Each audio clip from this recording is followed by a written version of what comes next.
Good morning. It's Friday, and you're listening to the Klein Alley Show. It's 6 a.m. I'm Pantyhose Greg. Hey, it's kind of chilly out, but I'm inside here with some pantyhose on. I love each and every one of you in my own little way. Not in a weird way or nothing, but, in that special way I do love you. You guys need to do more better. Oh, she has opinions? Yeah. Loved it. I love it like it. It's not about that Monday, Tuesday. No one cares about Wednesday. Thursday. Forget that noise. Don't. Are you ready for the weekend? Are you ready for the rearrest? Monday, Tuesday, Wednesday, trash. Thursday, Friday, forget about that. Friday, Saturday, where it's at. It's Sunday, sleeping in, eating brunch. Watch out. You got dongs. Holy moly! I just am obsessed with Taylor. Hit the mall, go out with friends, do nothing at all. Sleep in, watch movies, read books, anything goes, just take a look. Are you ready for the weekend? Yeah. Are you ready for the rear-end? No. Are you ready for the weekend? Yeah. Are you ready for the rear-end? No. Are you ready for the weekend? Yeah. Are you ready for the rear-end? No.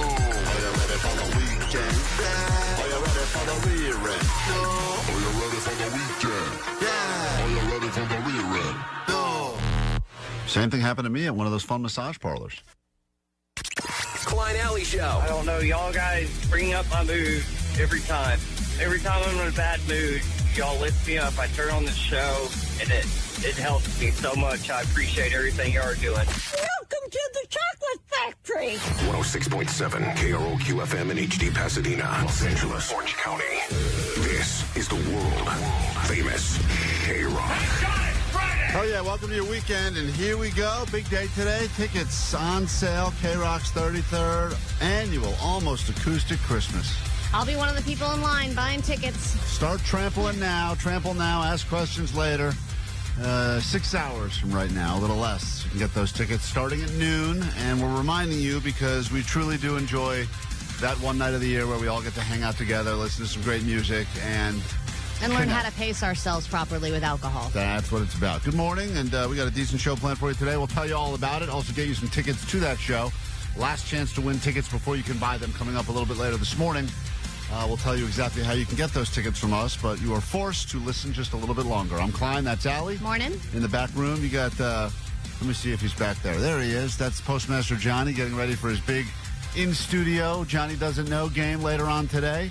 He has recently said he has discovered Saturday Night Live for the first time ever, and he says he's obsessed with it. Yeah. So, but yet... I think he said he's still big on it. He goes, I'm really big on this Saturday Night Live show.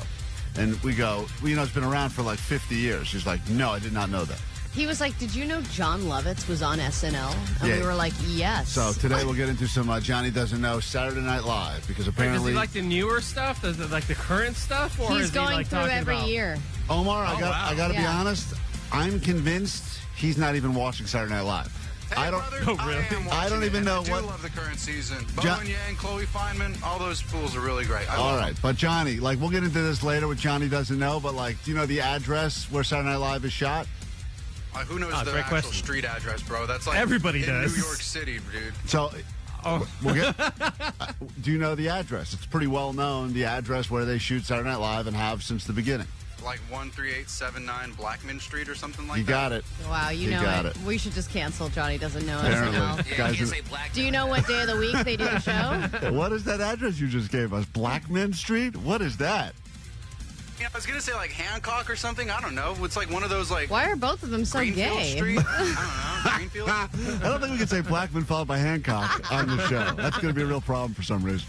But All right, interesting addresses that I want to know more about. We'll get into that a little bit later on. That's why I'm convinced he's not watching Saturday Night Live at all. I think he's watching an adult version of it or something. Yeah, I think Well, SNL anyway. does not stand for Saturday Night We will Live. get to that later this morning, so get ready to vote with or without Johnny. I think you should probably go against him based on the answer to that first previous trial question. Mm-hmm. That's DJ Omar Khan right there. He's the audio sniper. Hello. He will do everything he can in his power to make us all look like total idiots for the next 4 hours, and he does a great job. Man, I am horny now. Thank you. There's a good example.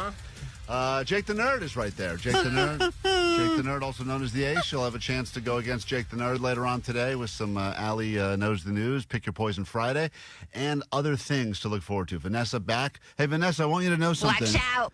Watch out, Vanessa. I'm going to cut you. You have inspired.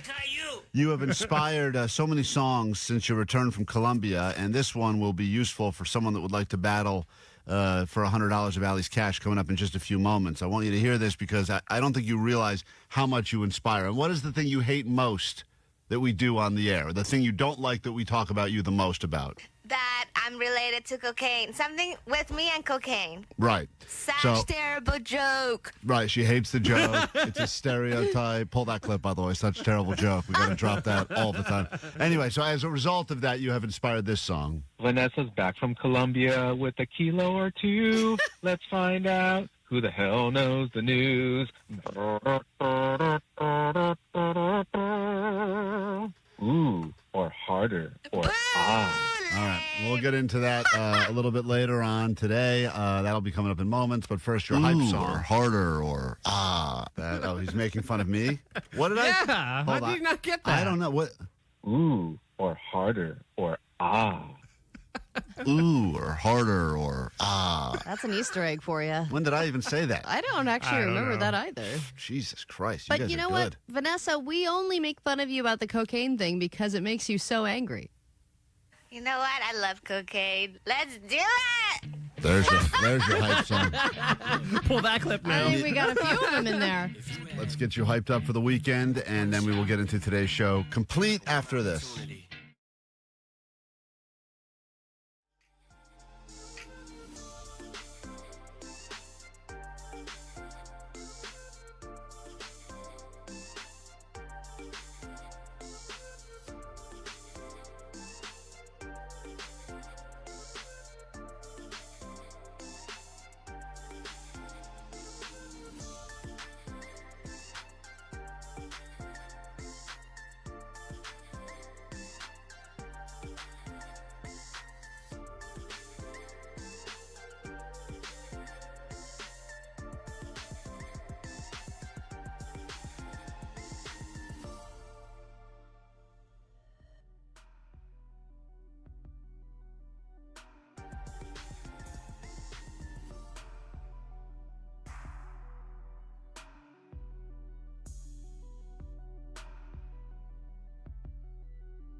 Your opportunity, once in a lifetime, is right now. $100 up for grabs, some weekend spending money. You can spend that on booze or however else you choose, and all you got to do is battle somebody on the show. It's a Pick Your Poison Friday edition of Allie Knows the News. 5 questions about stuff going on in the world. You'll learn something, perhaps. This is not an educational show by any stretch of the imagination. But even if you learn something, forget it later. You still learned it. You learned it temporarily. You go in, you say it, and then look, people talk about things happening this weekend, like the big Tyson fight tonight or whatever, and you're like, oh, yeah, I heard about that, Klein Alley show. They think you're smart. They don't realize you're just regurgitating things you heard during Allie Knows the News. If you'd like to play, we got $100 up for grabs. You can battle anyone on the show. Take on Johnny, the idiot, Vanessa back there. She loves the cocaine. You got Postmaster Johnny, the idiot, again, as an option. Jake the nerd, also known as the Ace. He calls himself that. Omar has also been known to only him as the Ace. Only known by himself as the Ace. No one else has let that name catch on. And then, of course, you got Allie. You go keep it traditional, keep it old school. Go against Allie on a Friday, which rarely happens, but she's here. She's wearing flannel. It's weird that the gay is the traditional. Yeah, the old throwback gay in the flannel. Woo-hoo! You can take her on if you want. If you want to play, call us now, 800-520-1067. We'll come back with that.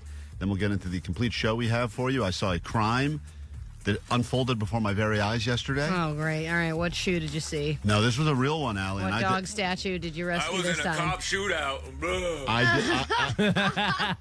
I did exactly what you should have done, and I yelled at some point, citizens arrest. You did? Oh, yeah. I got involved. We'll get into that later in the show. Because I tried to catch a criminal earlier this week. It was terrible. Oh, mine was much more successful than yours. We were just going to keep fighting until one of us can be a hero. It's been unsuccessful. Even a bad hero is still a hero. Also, something that Allie claimed on this show many months ago has come back to bite her in the ass. She doesn't even know what it is yet, but you will have to admit that you were very, very wrong about something. And is this a mush thing? Nope. Much worse than that. It is the most confident you've ever been about anything that's ever happened to you in your life. You brought it to the show. You were as confident as you could have been, and now we're about to... Can't be physical, then. It is, and we're going to shatter. We're going to shatter your hopes and dreams on the show today. Another day. So we'll be back with that, and your $100 if you'd like to play. Call us now, 800-520-1067. That's next. The 33rd Annual KROQ Almost Acoustic Christmas, Saturday, December 14th, via Forum. Tickets on sale today at noon at Ticketmaster. Wanna go for sleigh ride together with you. The Smashing Pumpkins, the Linda Lindas, Jimmy Eat World, back.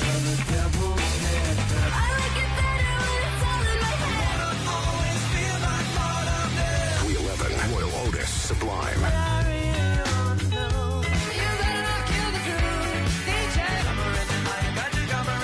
AWOL Nation, Baby, Franz Ferdinand.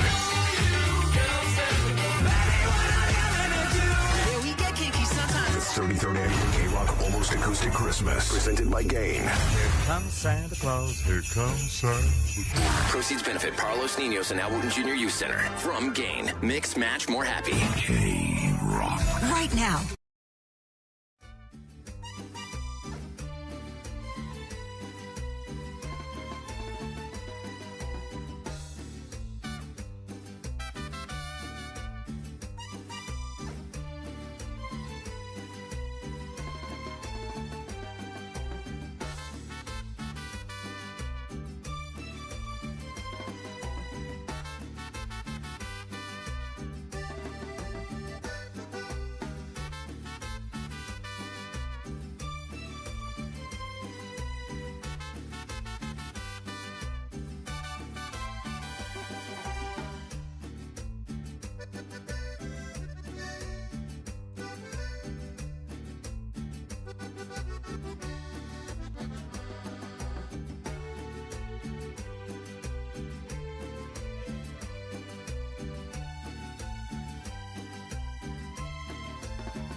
This morning, the bribery runs thick with this show. We'll do everything we can to keep you listening to KROQ, and that includes tickets to KROQ's Almost Acoustic Christmas later this morning. Last chance to win them before you can officially start buying them. At noon today is when they go on sale. There's your friendly reminder. Phones are full because everyone wants a shot at Allie's money. And if you remember yesterday, we played with a guy on Allie Knows the News, and he lost, but he still feels like he kind of won, and he wanted to leave us this message. Hey, KROQ, this is Dumbass Dave. Oh. Hey, thanks for the nickname. I feel like I'm part of the KROQ family now. But just in my defense, I did beat Johnny a couple weeks ago on Allie Knows the News. But I appreciate the nickname.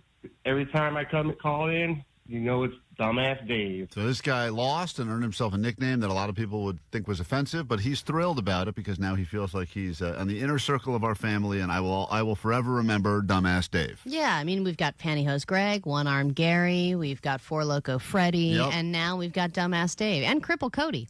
That's right. That's a name that only Allie uses. Oh. And Cody is offended by it, but she's continuing to use it. She's really doubled down on that. Whatever. Come at me, Cody. He can't. He could if he would, well, but he that's can't. just mean. Let's get into it. It's time for Pick Your Poison Friday. Allie knows that. Win $100 so you can buy booze. Let's find out if Allie knows the news. All right. A lot of people on the phone, and everyone wants to battle somebody else. Let's say hi to Corey. Good morning, Corey. Welcome to KROQ. How goes it? Hi, it goes good. How are you? Doing great. Thank you for starting your day with us. You got way too much energy for this early in the morning, but I love it. Who do you want to battle on the show? You can take on any single one of us for $100 of Allie's money. Allie. Oh, you want to battle Allie? So flattered. Okay, Allie's going to go ahead. She's a bitch. Hey, Allie is sometimes yes. Which one of us are we? I think that's you. Omar, who is that sound drop? That was directed to bitch-ass Klein. Okay, I forgot. That's his nickname. Thank you. All right, Corey, hang tight. Allie's going to leave the studio and sequester herself, where she will not be able to hear the questions that you were asked. Answer them quickly, confidently, and accurately. Hopefully, you do better than Allie does, so we can pay the people. $100 of Allie's money out the door on a Friday morning would be great. You could use that money to buy yourself some KROQ Almost Acoustic Christmas tickets, because believe it or not, some of those tickets are even less than $100. All right, Corey, your round starts right now. Allie knows the news. Start with a local story. A woman was arrested in Burbank at a hospital while she was posing as this. She was at a hospital pretending to be or posing as this before she was arrested. A nurse? Question number 2. Lincoln Park just announced a local show at this SoCal venue, pretty big venue. Where will Lincoln Park be playing in Southern California? Just announced show. Staples Center? Question number 3. This Avengers star was just named the Hollywood Christmas Parade Grand Marshal. Jeremy Renner. Question 4. The Academy Awards have just announced that they found a host for 2025. Who was just announced as the host of the next Oscar Awards? Oh, I have no idea. Tom Hanks. And finally, that would be a good one. I love Tom Hanks. Finally, question number 5. Things got physical at the final stare down between Tyson and Jake Paul. What happened at the final stare down before the big fight tonight on Netflix? What happened? Things got physical. When I say things got physical, how did they get physical? They hit fist. Hit fist. Okay, I will accept that. They hit fist. You sound like a good, a real fan, real boxing fan. Hit fist, isn't that a Tool song? I believe it is. Shake's favorite song. All right, bring Allie back in. Corey, you did decent. Let's bring Allie in. Don't say anything else. She's now entering the studio. Let's hopefully you did better than she did, so we can give you $100 of her cash. Allie, here we go. All right, I'm ready. Don't say anything. You're battling Corey right now. Professional boxing correspondent Corey on the phone. Allie, here we go. Question number 1. A woman was arrested in Burbank at a hospital while posing as this. Oh, a nurse. She said nurse as well. That's crazy, but think about it. You could either sit around and wait like a loser in the waiting area, or you could just say, I'm a nurse, let me through, and boom. And I don't know how much contact she had with other people, but... Also, with the amount of medical bills I have right now, if someone was like, I'm not a real nurse, but I know enough, I'd be like, all right. Great, let's go with that. Question 2, tied up 1-1 after 1. Question 2. Lincoln Park just announced a local show at this SoCal venue, big venue. Dodger Stadium. Okay, she said Staples.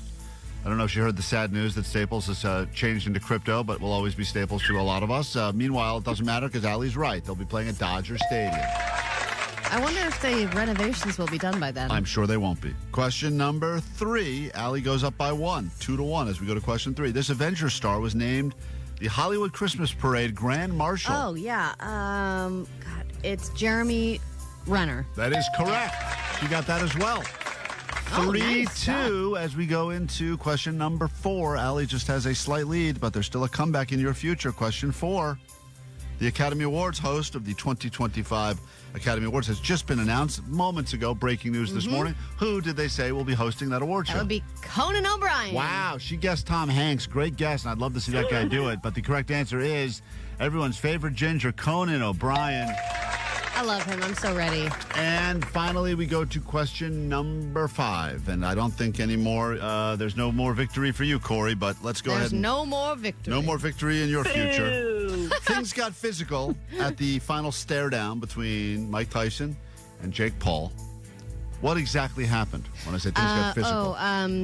Mike Tyson bitch slapped Jake Paul. Okay. She said hit fist, which was a great guess. Hit fist? Unfortunately, we cannot accept that. That's a great lesbian bar. That is. That's where Allie met her wife. Mm-hmm. The correct answer is yes, Tyson did a bitch slap of Jake Paul. That is correct. All right, well, Corey, you came. You had the opportunity to win and get some bragging rights on $100. Unfortunately, what must you shamefully admit over the airwaves of KROQ? I'm going to go hit fist with Mike Tyson. Oh, my God. We will accept We that. should send Corey an enamel pin. She deserves it. Corey, we're going to send you a limited edition Klein Alley Show pin. You can wear it. You can stab someone with it? You can do whatever you want to. It's yours, okay? Congratulations. Thanks for listening to the show. Some Coldplay time now on KROQ.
I've said a lot of stupid things over the airwaves of this radio station, and I feel bad doing it on a daily basis because of how much respect I truly do have for KROQ and the history of KROQ and the legacy that is 106.7 KROQ in Southern California. The legacy that we're dragging through the mud. And it feels almost insulting when you think back of all of the dumb things that have been said, because that's not the intention when we say these things, at least in our brain. I think before they come out of our mouths, we assume, oh, we're making a good point here, or this is something that's going to be thought-provoking.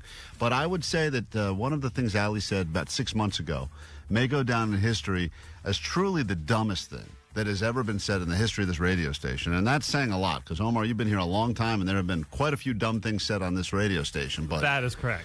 When Allie was in here, and I think it was the most confident you've ever been about yourself. You had lost. Which is not very confident, by the way. No, it was this was a day where you came in and you had something about you. You had a different walk. You had a different attitude. A different limp. You had a different wonky leg situation. You were and you were basically saying that you had a great day the day before because you had felt flirted with and hit on, and that is a good feeling when you're the recipient of that, because you don't necessarily get that a lot, and when you do get hit on... Of course, it's a nice feeling from a man, woman, from anybody. It's nice to feel like somebody wants to F you, don't you think? Well, I think that people that get that a lot, you know, the attractive community probably get annoyed by it more than anything else. Yes, and then that's why they try to ugg themselves up. Right. Because they're like, I just want to live my life. So Not a problem I have. Baggy sweatpants, and I'm going to go out with my hat on and sunglasses. Yeah, and they're like, I'm going to wear Crocs. And then everyone's like, whoa, those Crocs are so hot.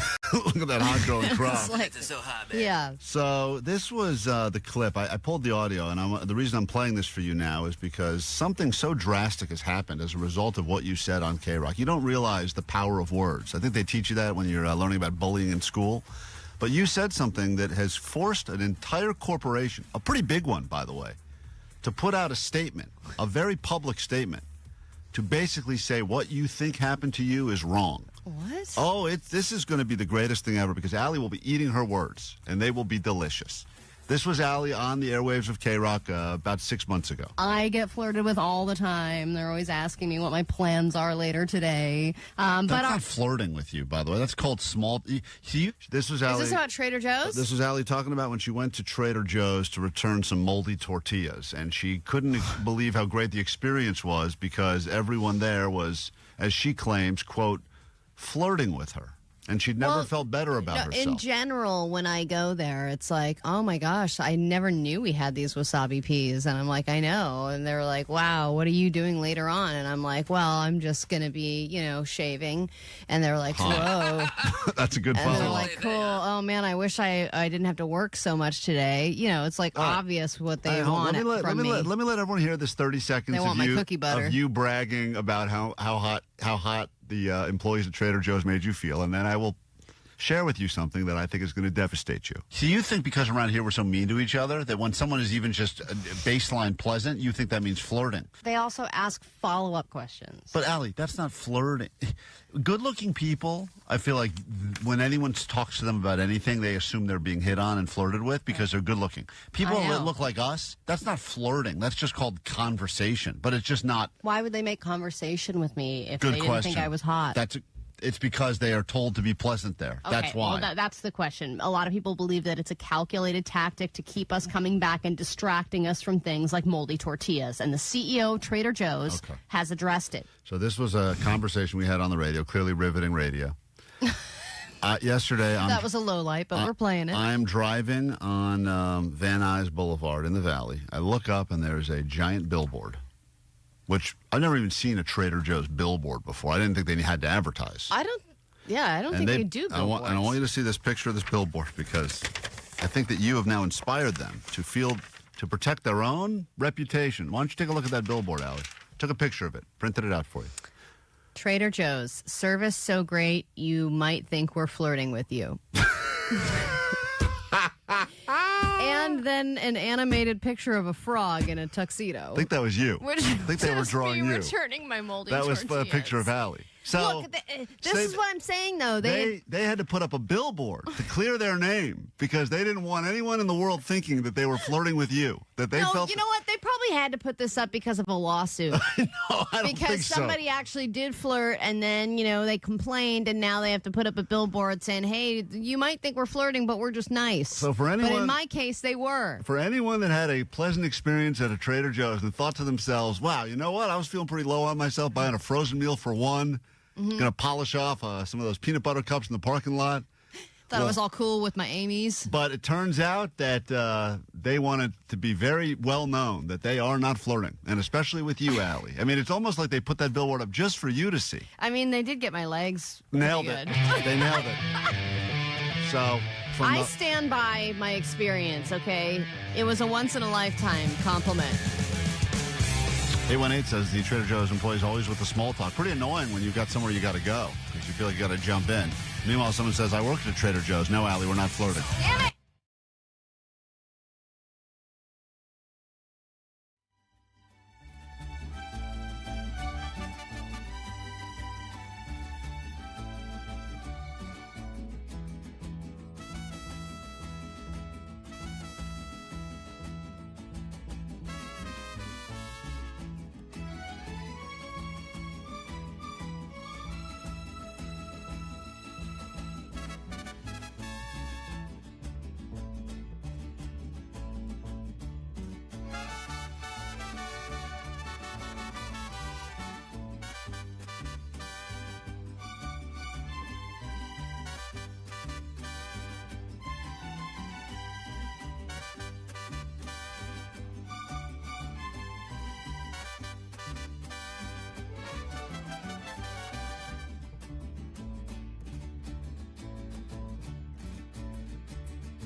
We are Klein Alley Show. It's a big morning here at KROQ today. Tickets officially go on sale starting at noon for KROQ's 33rd annual Almost Acoustic Christmas. Smashing Pumpkins, Beck, 311, Sublime, and many, many, many others. Jimmy Eat World, of course, Holiday Tradition, etc.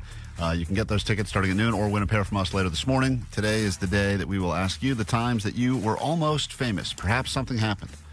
You had a moment where something could have happened, and it didn't. And had that thing happened, you would be famous right now. Yeah. But you're not. I mean, there are a lot of roles that people have gone out for that they were the backup. Almost got it. They did a chemistry test, and then all of a sudden they weren't on Friends or whatever show it was. Maybe you were in a band in high school or something like that. And you guys were supposed to play a show, and then your drummer got sick. You couldn't play it, and then some other unknown band went and played, and they became Fall Out Boy or something. Who knows? Or maybe you dropped out of a band, and then all of a sudden the band became famous. Yeah, you were the third person in 21 Pilots and decided I got to go back to work at Best Buy 3 weeks before they blow up. So there's lots of reasons why you could have been. Story of the time you were almost famous, but were not. Could score you Almost Acoustic Christmas tickets from us later this morning. A lot of people on the text line now chiming in on their Trader Joe's experiences, and it's a great place to go if you are low in self-esteem because you will leave there feeling great like Allie did. But you have to understand. Well, also, there was a time where I asked, I think where I was looking for polenta, and the guy, followed me there. You mean the employee followed to help you find polenta? He didn't tell me, oh, it's an aisle, blah, blah, blah. He was here. And he, walked me to the spot and then got, really close with me while he was pointing it out. This was not the first time Allie's confused getting flirted with. Remember when she said this, guys? Hi, I'm Allie Johnson, and my Friday flex is that when I ordered a burger at McDonald's, they asked if I wanted fries with that. They were like totally flirting with me and wanted to bang me because they don't ask everybody if they want fries with their hamburger. Right. I remember that. Well, there was another time at a sandwich place where the girl there was like hot and she was making conversation that it was like everybody else she was not making conversation with. And then we were also making eyes at each other. And it was definitely a flirtatious moment. Yep. She was eyeing me, too, while I was waiting for my sandwich. That's why. What was that story where you thought the Laker was proposing to you or something? That was on the freeway. There was a guy who honked was at her. Yeah, because he was trying to find me and keep up with me because he was like, wow, I have to find out where this hot girl lives. And I thought he was a Laker because he was in a purple and yellow car and he had gold chains. What's that medical condition? It sounds ridiculous when I repeat it, but in the I moment, could pimp that girl out. Yeah. There's a medical condition where you think that, I forget what it's called, but it's like a false... Confidence? No, it's got a bigger name than that. But I think you suffer from it, where you assume that, like, you have some power over other people and they're into you or something. It's like a conceitedness, but it's not. I'm not conceited. But though. you're not. Yeah, that's the thing about it that's so funny. But there is a term. I'm just looking for any kind of validation that I can get from other human beings. You've come to the wrong place for that today. I have. Quick break. We're back with Allie's News after this. Your daily reminder that you should stay in school. Almost like the same effect as if they'd used those defibrillators. Defibrillators. Klein Alley Show. Mornings on KROQ. What's going on?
chiming in on the text line as to what they believe Allie's symptom is called.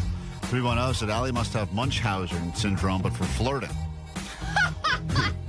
You call it so insulting. Call it rug Munchausen syndrome for Allie. Sounds like Allie has something called hotness Tourette's. I don't think any of you are actual doctors listening to today's show.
Consider yourself warned. Noon today. Get your tickets for KROQ's 33rd Annual Almost Acoustic Christmas before they are gone at the Forum on December 14th. All the bands, everything you need to know at KROQ.com and on the socials. But get your tickets so we can all hang out together and have ourselves a fun holiday night. But first, before we can get into any of that, your news. Grab your Adderall. It's time for ADD News. All news, no snooze. Chances are any company that you cared about 20 years ago has probably filed for bankruptcy. It's been an especially busy year in bankruptcy court. Our own company kicked things off in January. Oh, yeah, trendsetters. Bed Bath & Beyond, Red Lobster, TGI Fridays, many companies filing for bankruptcy. And now Spirit Airlines joins the ranks. They're preparing to file. But here is their statement to all of their beloved customers who have become so accustomed to their subpar flying experience. Spirit Airlines now filing for bankruptcy protection, but the airline insists nothing will change. I believe that. So, I believe that. The flight experience, complete with the daily bitch slaps, will continue. Not only will they continue, they have now expanded to the staff, Klein. Oh. Here are two Spirit Airlines employees fighting with each other behind the ticketing counter. Let's go. You ain't got shit to. Like I said, keep my name out your mouth, bitch. Mine is always in yours for some reason. No, some reason. It always out of here before I slap the out of you. You're not going to smack try me. I be done drop kick your ass. Out of here, you dirty bitch. Go suck another dirty. Whoa. Like I said what I said. And I said what I said. Man, that is good stuff right there. Spirit Airlines. Yeah. Nothing will change. If they You should totally turn that into a commercial. I'll fly that airline. Yeah. That's awesome. Get out of here, you dirty bitch. All that Go stuff. suck another dirty D. If they just put all that behind a paywall, they would do just fine. Absolutely. They'd be out of bankruptcy in no time. Damn, a that's lot of good these stuff. companies just need to own their stuff. Yeah. You know what I mean? Like, if you have a certain reputation, just lean into it. Southwest kind of owns their stuff a little bit. They're like, look, we know if you found a ticket that was $1 cheaper, you wouldn't be flying us right now. So just don't try to take another seat because you didn't pay for it. Yeah, I guess so. But They now do. they're trying to like change their image and do seat assignments and all that stuff, you know? Like Taco Bell is for stoners. Yes. Lean into it. Right. Just have all the commercials be stoner Well, commercials. I think, like, it's not just all fun college kids that are sober hanging out. But I think Jack in the Box has leaned into that because they'll just give you a random bag that just has like one taco, one hash brown. Like they've really leaned into the fact that they know that is a person making poor decisions. Well, even Jack, that mascot, Right. had to have been invented by someone who was so Right. high. Yeah, they've leaned into it. They're not trying to be like, they're not pretending they're Michelin starred or this or that. No, they're like, here's the biggest thing you can get for the least amount of money. And then Spirit should say, look, our tickets are cheap. Your flying experience will be terrible. You probably get in a brawl, but like, let's be honest, like maybe you'll get to where you need to go. Like I said what I said. And I said what I said. Said what I said. So put it on the side of the plane. I love it. All right, these days, if you don't get what is promised to you, you have the power to fight back. And many people have been fighting back inflation with lawsuits to companies claiming to have bigger portions than they actually do. Subway and Chipotle are two of those companies that have been sued this week. But another company is being called out not over their portions, but over their ingredients and the way they make their product. And that would be Lindt, you know, those Lindor chocolates that they say are expertly Yeah, they're crafted fancy. with the finest Which ones ingredients. are those? Fancy chocolate. You know those like little chocolate balls? The ones wrapped in the different colors? Yeah, but they also have look like- chocolate bars and they're all like cursive-y. Yeah, I've seen they look like Christmas ornaments kind of, Yeah, or soaps yeah. or something. But they're designed to be fancy. It's Right. a Swiss chocolate maker. yeah, and sometimes they give the samples of those at Costco, and I have to go and make small talk and pretend I'm going to buy them, and then I just... But they are delicious, aren't they? They're very good.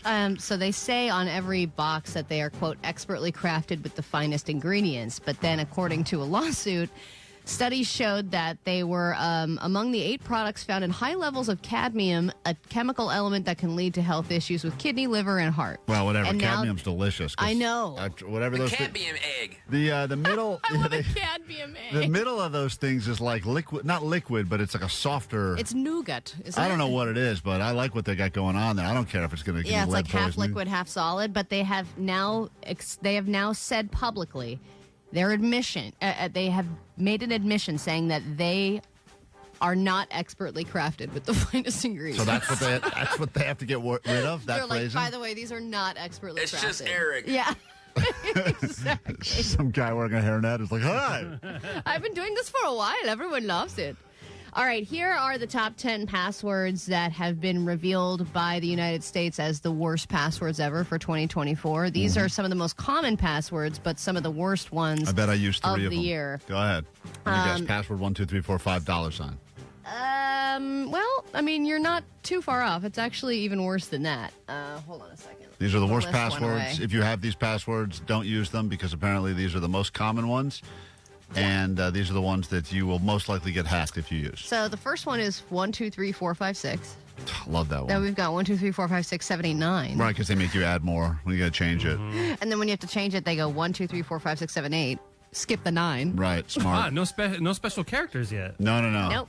There's very few I don't places. get Very few places the you top can get away 20, with that. there are no special characters Right. at all. Number Wow. 4 is password.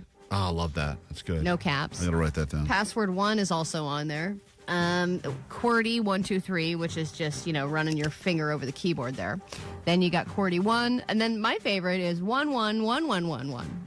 Oh, strong. Never would have guessed that. And then Nothing 6ix9ine, huh? no, 1 2 Shocked. 3 4 5 is next, and then number 9 is secret. It's good. It's good. I like it.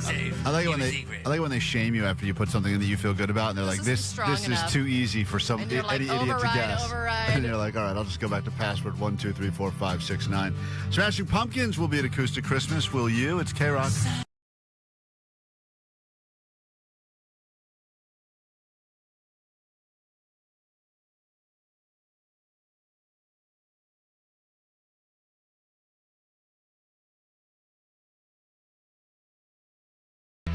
Imagine all the things you can do when you're awake, and then imagine all of the other things you can do while you're asleep. You may not remember those things. Some people get out of their beds and drive full-on cars in their sleep. This is the story that is circulating, making the rounds right now. Then we'll get to your stories, and we got some Disneyland tickets up for grabs as well. So if we get you on the air and we enjoy your story, there's a good chance we reward you with 4 tickets to Disneyland. Take a listen. This is the story, and first the celebration. This is the moment a 10-year-old girl was found safe thanks to the help of thermal drone technology. What a story. First of all, I didn't realize thermal drone technology was a thing, and now that I've heard about it, awesome. Very cool. Love it. Think of all the weird stains we can look at through drone footage. It won't be long before Inside Edition is using that technology to figure out if your hotel sheets have jizz on them, because that's what they do, and boy, they take that job seriously. Hold it. Why do you have They move over black lights. We've got thermal drone technology to determine which disgusting hotel you're staying in next. But here we go. This is the good story. Peyton St. Nan went missing at 10 p.m. Saturday night. Officials say she went sleepwalking into the woods near her home. The neighbors had already been looking for her for about an hour. I mean, that is... You think your kid's been kidnapped? Of course. Think everything. The last thing you think is they just went sleepwalking into the woods. Other than some mosquito bites, she was perfect. It's truly a miracle that she was unharmed. It's really scary, too, because if you look at the footage, you just see this child in fetal position laying in the woods, which if you're a parent, you're like, oh, my God, they found her. Is she even alive? And then they just kind of nudge her, and she wakes up and just gets up, and she's like, la, la, la. Kind of like Demon Child. Looked like she was having the best sleep ever. Yeah. Like, I would hate to wake her up. Like, maybe her folks are fighting or something. She's like, F this noise, I'm going to go take a nap. Yeah. Didn't your kid have weird sleep terrors where she was, like, trying to kill you? No, not trying to kill. Well, yes, actually. I can see that. Yeah. But I think that she was awake when that happened. I think she would, like, you're a stupid man. She would just wake up in the middle of the night and start screaming, and I would go in there and be like, hey, everything's cool. She's like, wah! And looks attack my face. And I was like, what is going on here? Like, oh, she doesn't know what she's doing. Ambien's a hell of a drug, isn't it? Oh, man. So anyway, well, I think because, listen, I do believe because of we've talked about this before, but the industry of sleep gummies and all of the... Everyone is taking something to sleep. And as a result, I think it's having weird effects on people that are now they're going to sleep, but then they're somehow waking up and doing weird stuff. And you always hear these stories. Sometimes people check out like their own surveillance footage of their own house, like, oh, my God. And it's so creepy when you see somebody who looks awake, but they're not. Samantha, what did you do while sleeping? That is the question. Go ahead. Samantha. Well, I do. Are you asleep right now? I called a crappy morning show. Go ahead, Samantha. I do take Ambien for sleep. I have since my son was born. I wouldn't be able to sleep without it. One night I took it, and I guess I got up, drove to Jack in the Box. Yeah. And my husband noticed I wasn't in bed, and he tracked my phone and found out I was at Jack in the Box. Whoa. And so, yes, I was in the drive-thru. I was ordering. He pulls up and tells me, come with me. And I don't remember any of this, but I guess I told him I wouldn't leave without a Jumbo Jack. So he had to wait for me to order. You're right. You're not wrong. He let you order while you were sleeping. And then I left my car at Jack in the Box.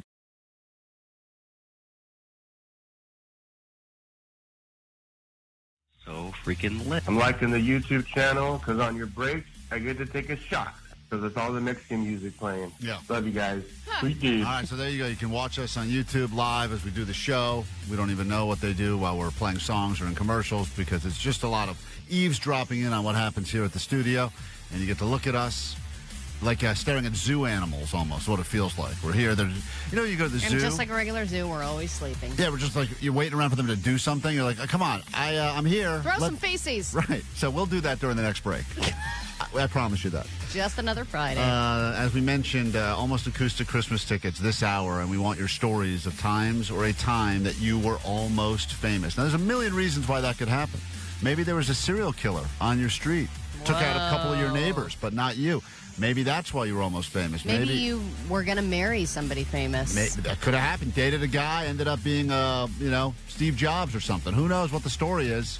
We'd love to hear from you coming up this hour so we can give you some tickets to KROQ's Almost Acoustic Christmas, where you will see this band that always brings the holiday classics. As we kick off this hour with a almost acoustic Christmas band for 2024, the great Jimmy Eat World on KROQ.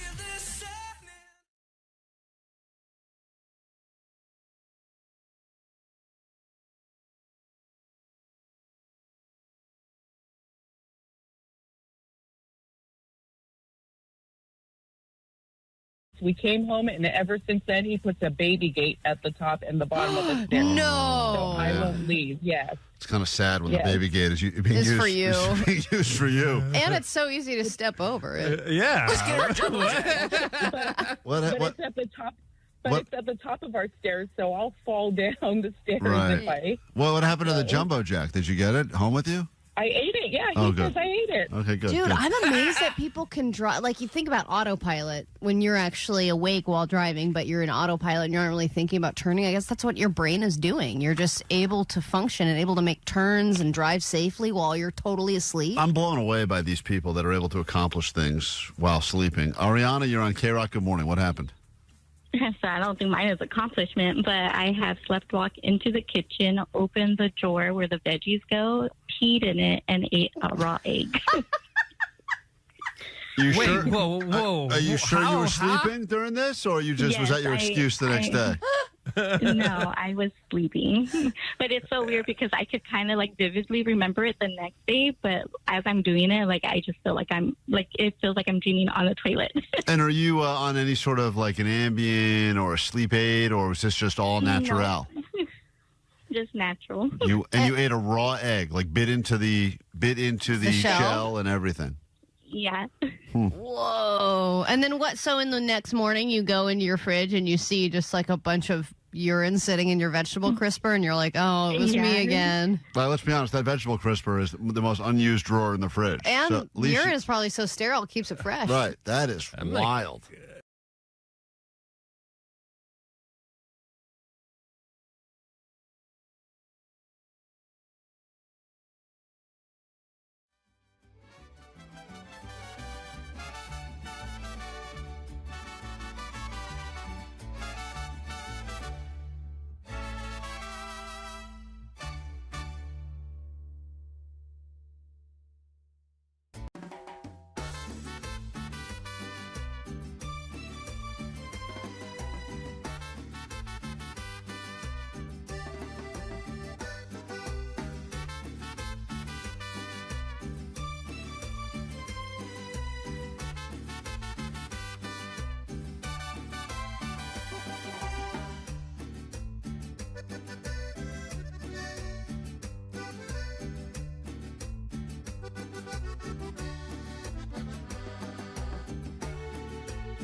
KROQ, we are Klein Alley Show. Just when I thought today was off to a good start, I was in a good mood, excited to start taking your calls about times you were almost famous so we can give you almost acoustic Christmas tickets. They brought in the box of shame. And the box of shame is the worst way to kick off the weekend because it means one of us will have to share our deepest, darkest, most shameful secrets with you, where it's an opportunity for you to laugh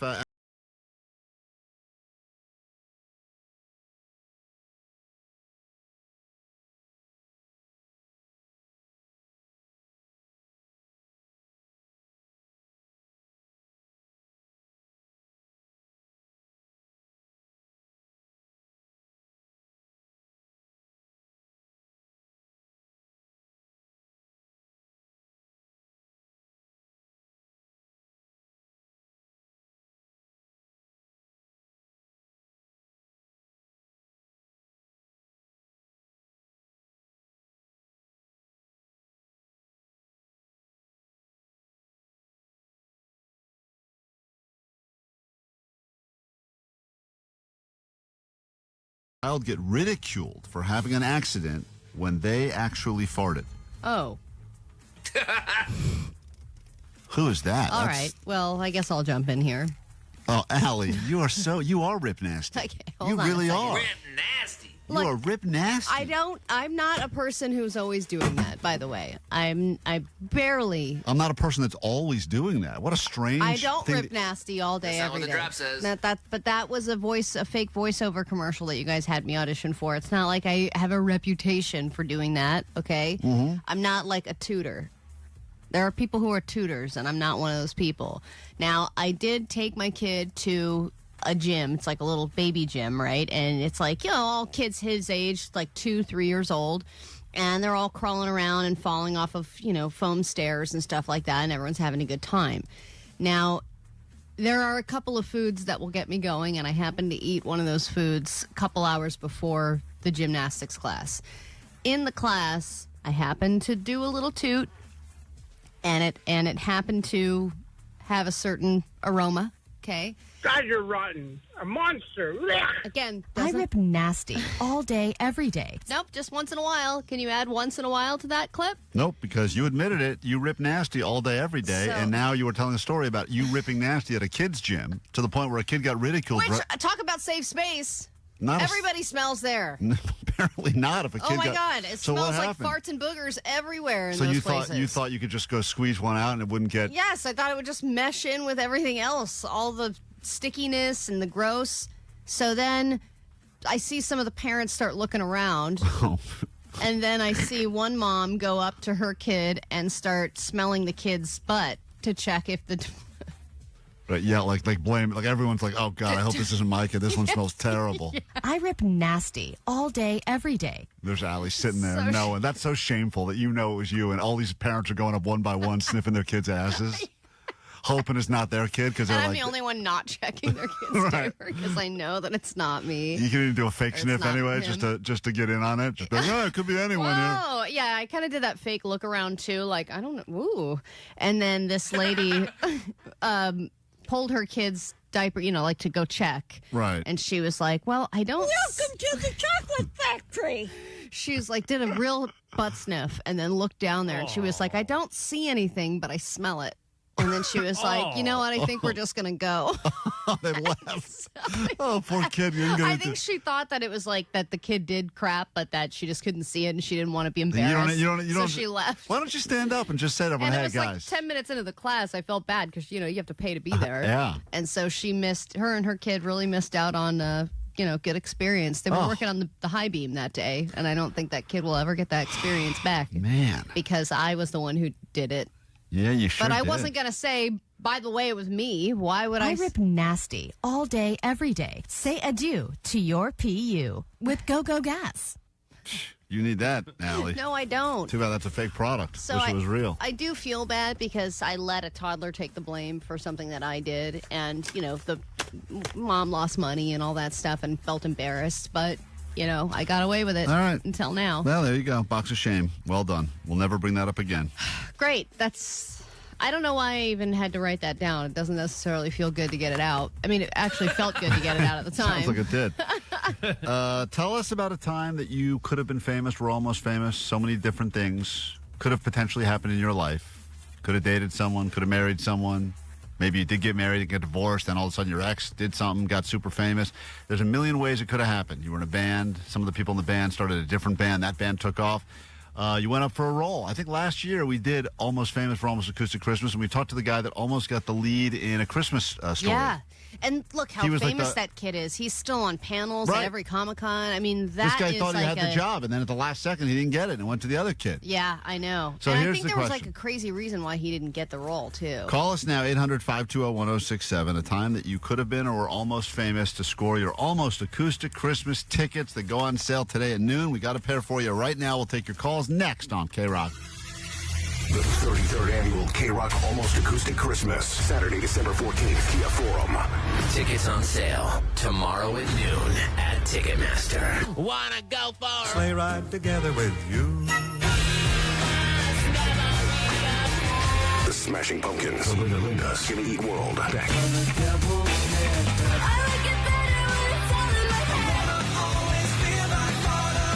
311, Royal Otis, Sublime.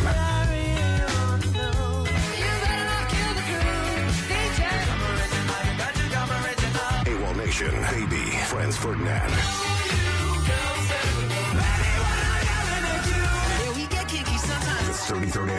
KROQ Almost Acoustic Christmas, presented by Gain. Here comes Santa Claus. Here comes Santa Claus. Proceeds benefit Carlos Niños and Al Wooten Jr. Youth Center. From Gain. Mix, match, more happy. KROQ. You win.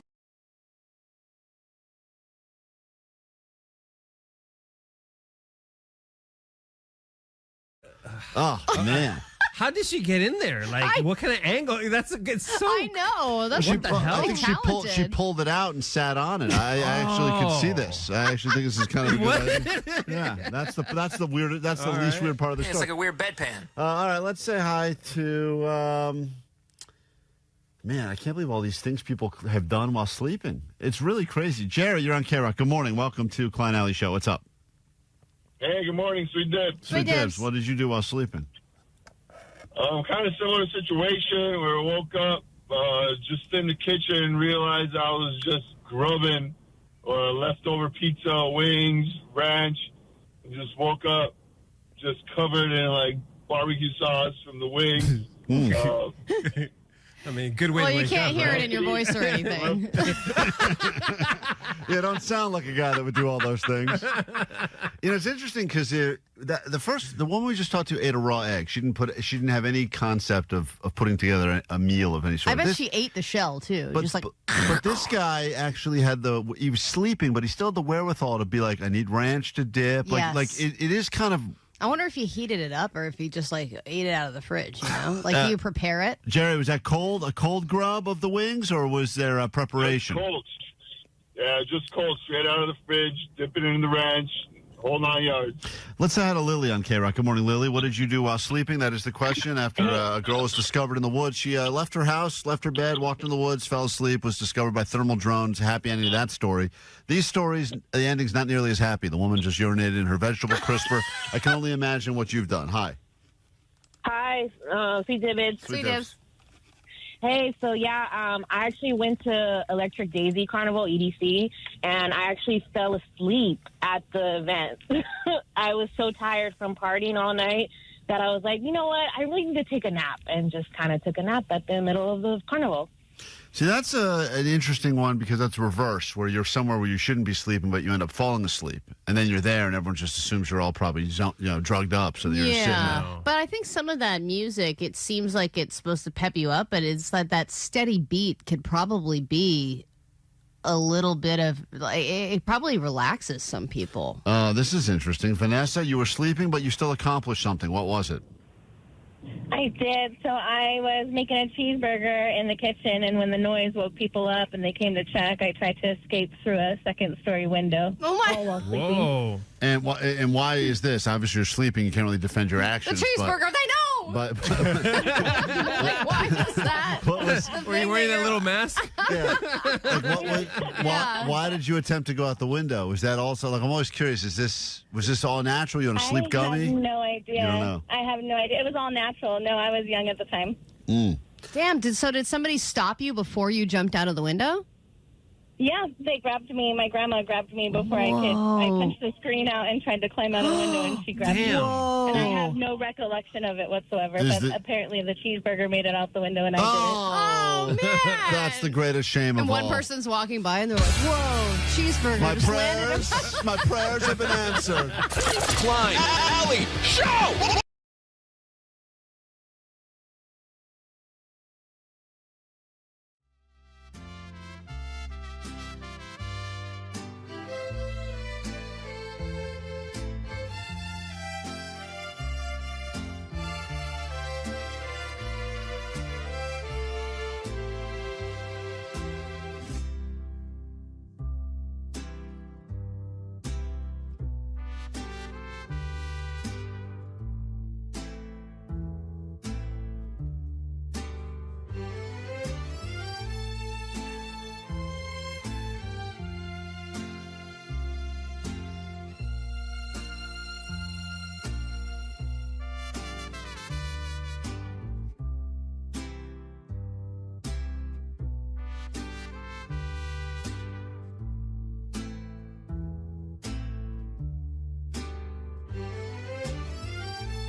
people, real show, real weird. Do you brush your teeth? No.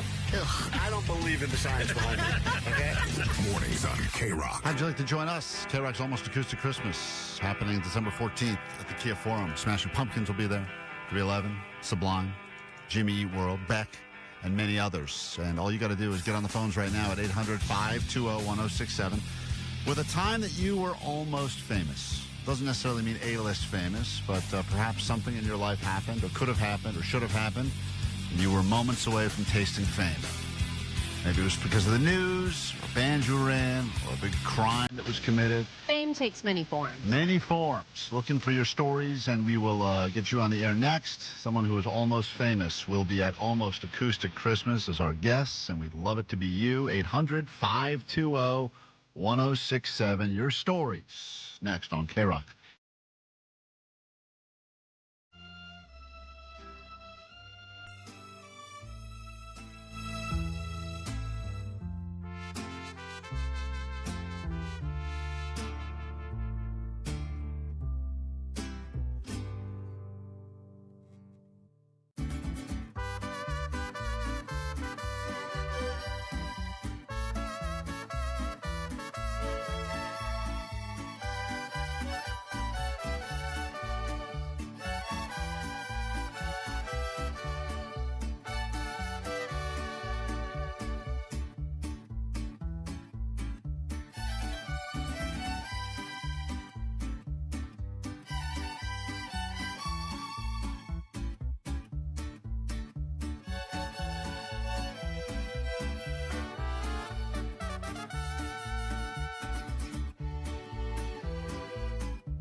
Fame is an interesting monster. People crave it. They strive for it. And then there's the people that actually make it. And you think it's great if you're famous because that means you have a lot of money. You probably have a nice house. You have people that like you, fan mail. Then the stalkers start showing up. Then you get freaked out. And you go, God, I wish I wasn't famous. Yeah, there are a lot of people who probably really flirt with you. There's no question. Yep, because you got it all, supposedly. But then you flirt back, and then you get Me Too'd. Boom, game over. So sometimes fame is good, sometimes it's bad. And then there is the stories that are most interesting to us, the almost famous. You were this close. Something almost happened. One step away from greatness, or perhaps... Even if it was viral fame. Could have been. You could have been the first kid that went to the dentist who had a video about him put online. It never took off. Maybe you like turtles, too, but they just didn't interview you. Imagine a kid that 3 minutes before that kid was like, I also like turtles. And they go like, who cares? And then they went Shut up, you weird kid. And they went with the other kid because his face was painted like a zombie. He stole all your glory. Your turtle glory could Who have been is yours. that kid? I want to talk to you. So we want to hear your stories about how you were almost famous, even if it's loosely connected to fame, and could result in you getting some tickets to KROQ's Almost Acoustic Christmas. They don't even go on sale till noon today. You'll be the last person to win tickets before you can even buy them. And let's say hi to Lily. We'll start with you, make our way up and down these phone lines here at KROQ. What's up, Lily?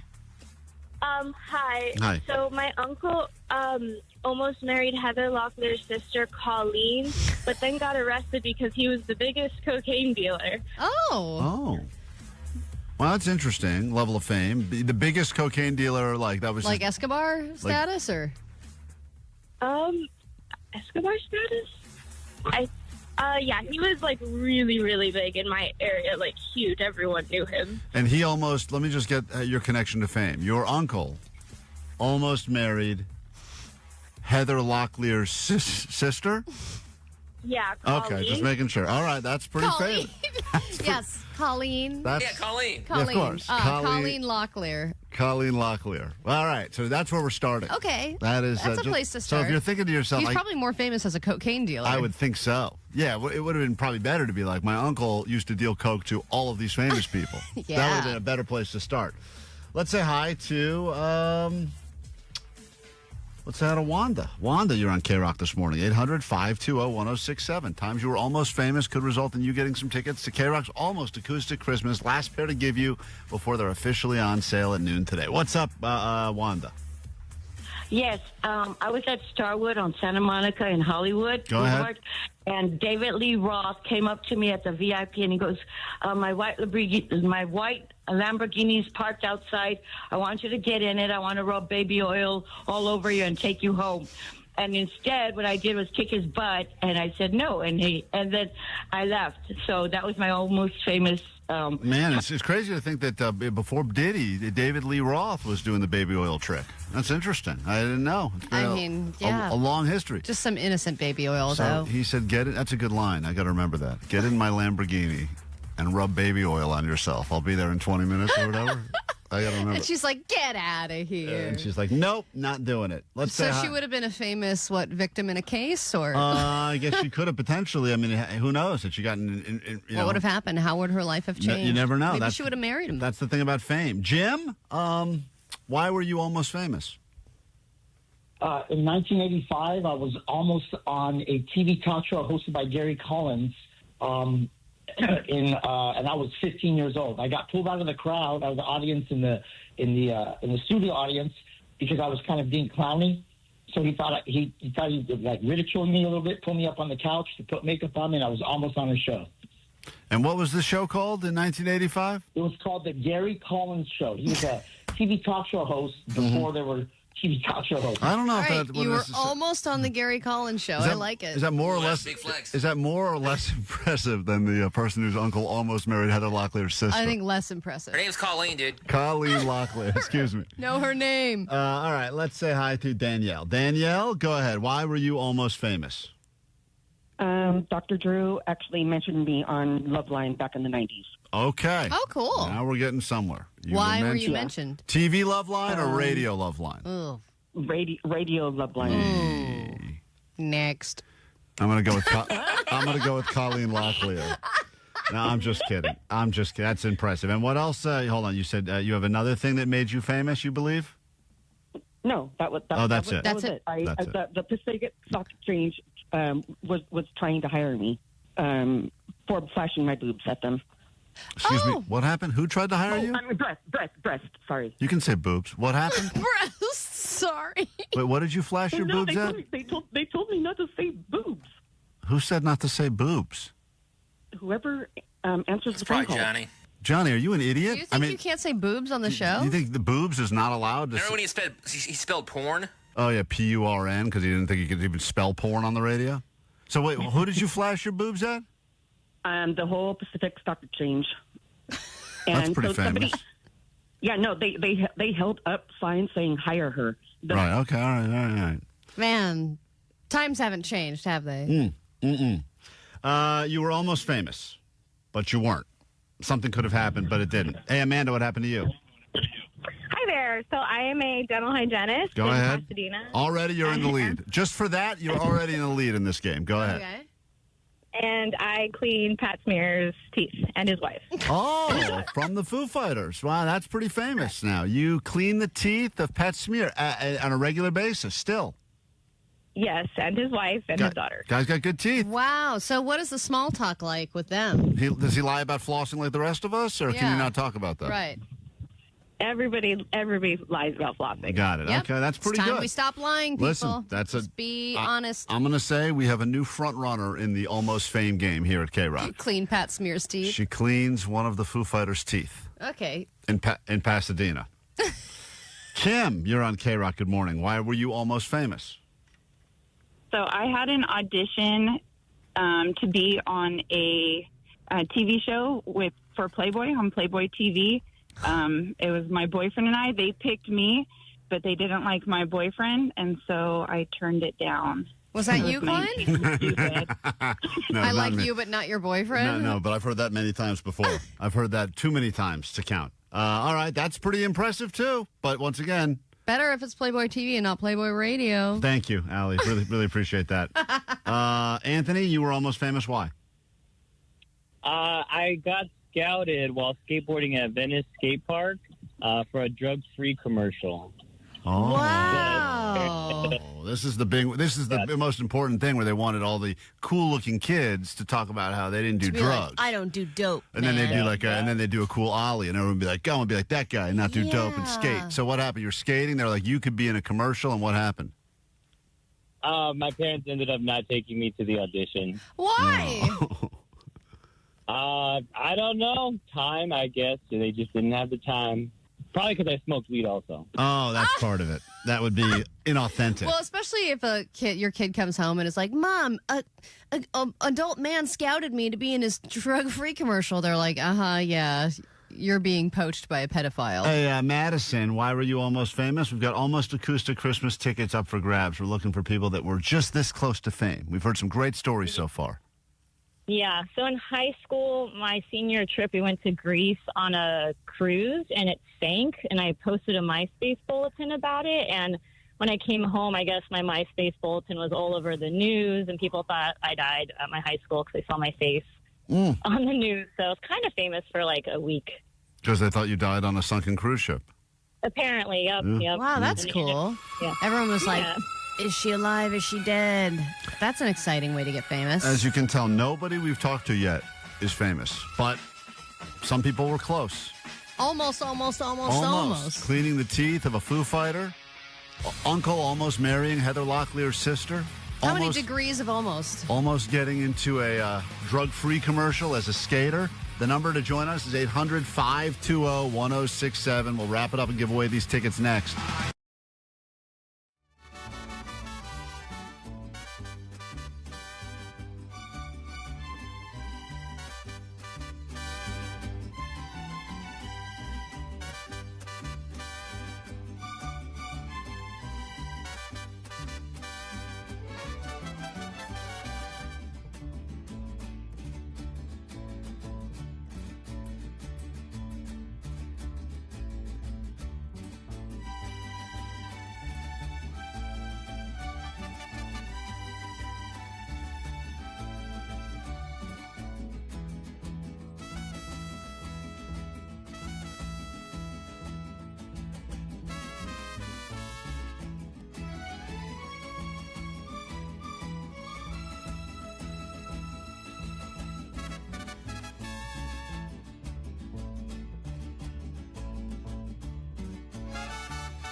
didn't quite hit that level of fame they were hoping for.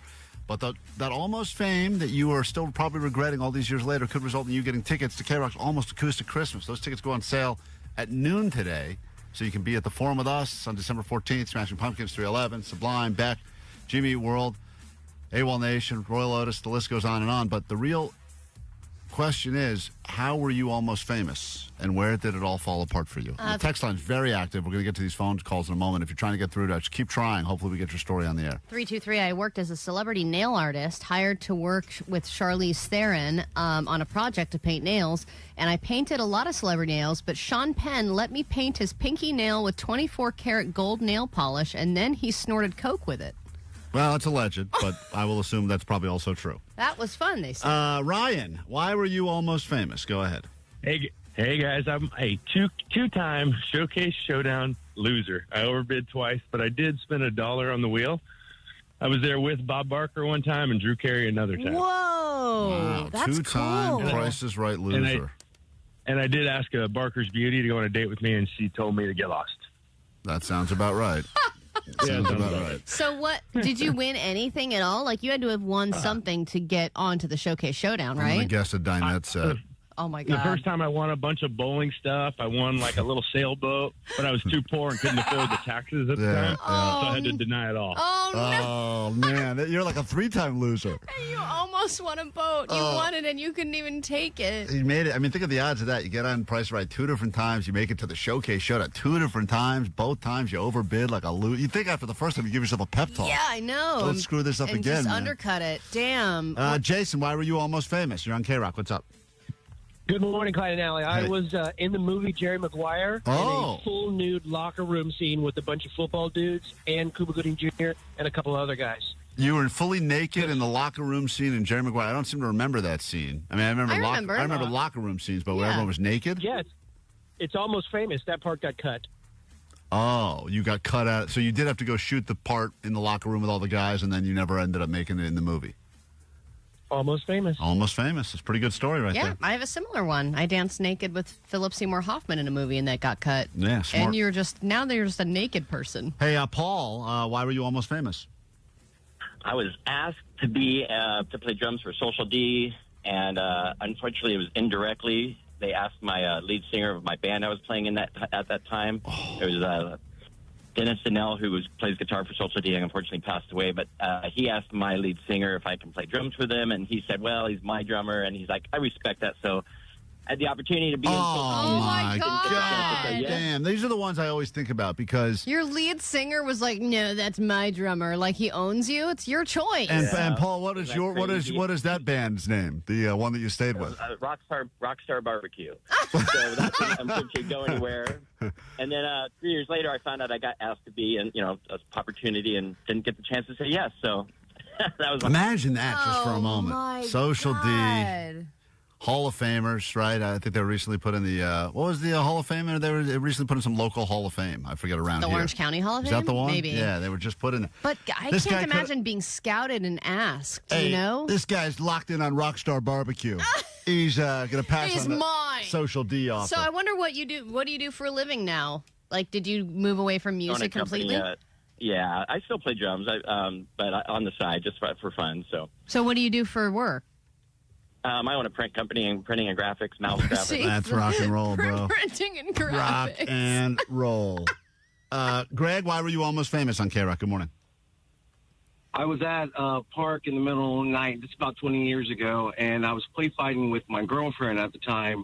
Black SUV pulls in, rolls down the window. It's Hulk Hogan, asking my girlfriend if we're having any issues. Almost got beat up by Hulk Hogan. All right. Famous right there. T, why are you almost famous? Go ahead on KROQ. So I was dating an NFL alumni guy. I happened to be at a wedding of some baseball player, and Michael Jordan was there.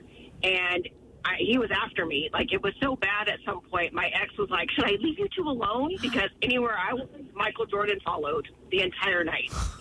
You had an opportunity to hook up with Michael Jordan, the Michael Jordan. Yes. Do you regret not acting on that, or you were in a relationship so you didn't think it was appropriate? I think about it every time I see him. I broke up with the fiance. Oh, man. Imagine that. She could have been Mrs. Michael Jordan, at least temporarily. Whoa. Greatness inside. That's why you have to go through as a couple what your celebrity hall passes are. Then you got to make sure you're updating and constantly changing that list. Yes. Jamie on KROQ, why were you almost famous? I was approached by someone that worked for MTV, and they asked me if I wanted to be on The Real World. Well, that was instantly as famous as you could be for a period of time. Like if you were on The Real World. season 1? Yeah, Whoa. season 1. I didn't even know what it was. I was like, what are you talking about? I think a lot of people, of course, before they knew what it was, were like, no, I'm good. I want to sit in the house and have If cameras somebody watch walks up to you and says that, you're like, get out of my face. All right, Allie, we could do this all day. There's a lot of people that apparently were this close to touching fame, but we've heard quite a few stories. We have to decide. Unless I give you one more. I would either go with right now. I'd either go with Michael Jordan or Social D. The guy that could have played drums at Social D, but his lead singer said, no, he's cool. I mean, he could have been at our Almost Acoustic. Could have been there. Could have been performing. playing. Yeah, could have been playing a few years ago at Almost Acoustic with Social D. That's a strong pick. Jake, do you lean in any direction on this one? Michael Jordan did. Woman could have had hooked up with Michael Jordan. She claimed. Could have been a throat goat to the goat. Could have been a throat goat to the goat. Well said, Jake. Omar, any of these stand out to you as the greatest? Colleen, for sure. The person that Hands Uncle down. almost dated Heather Locklear's sister is who you're Come going on with that. Yes, Colleen, All right. man. That is a different level of fame, but yes, it's worth discussing. You know what? I changed my vote to Omar's. Thank you. I know you've been back there taking a lot of calls. Vanessa, which one did you think was the most famous sounding one? Really famous. Can Johnny pick? Yeah, go Johnny, ahead. come here. Go ahead, John. 100% I'm going with Pat Smear, the dentist who does Pat Smear's teeth, bro. That's like the best and only good one we got. That's the only good one we got. We're completely split. I mean, it's completely torn You decide, right now. Klein. What did you pick? Look, you're going to go almost famous. You got to go with who was connected to the biggest famous person. So almost famous would be Michael Jordan. No, Colleen Locklear. Clearly, it's got to be the woman that claims that Michael Jordan was following her around all night. But once again, that's like not with really the her Social fame. D thing, that was like a legitimate ask. I'm leaning toward because of that. And that was such a missed opportunity, like a To just me, twist of fate. right, And now you're right. a graphics and print guy. Right, the guy that could have been the drummer for Social D ends up sticking in his band, Rock and Roll Barbecue, that no one's ever heard of, and now he's doing graphic and print.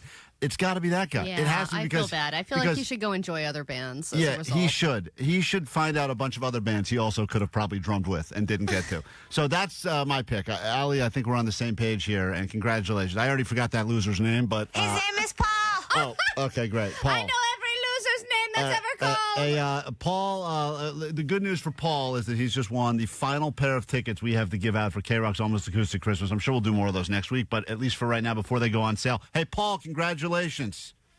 Nice.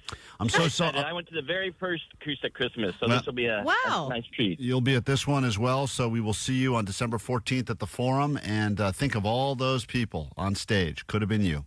Could have been you. Quick break. We'll be back in a moment after this. Please don't pay any attention to this legal disclaimer about KROQ's newest morning show. Klein Alley Show is not great, but it will be, so you should listen to him for 4 hours every day, or else you'll regret it and develop a rash.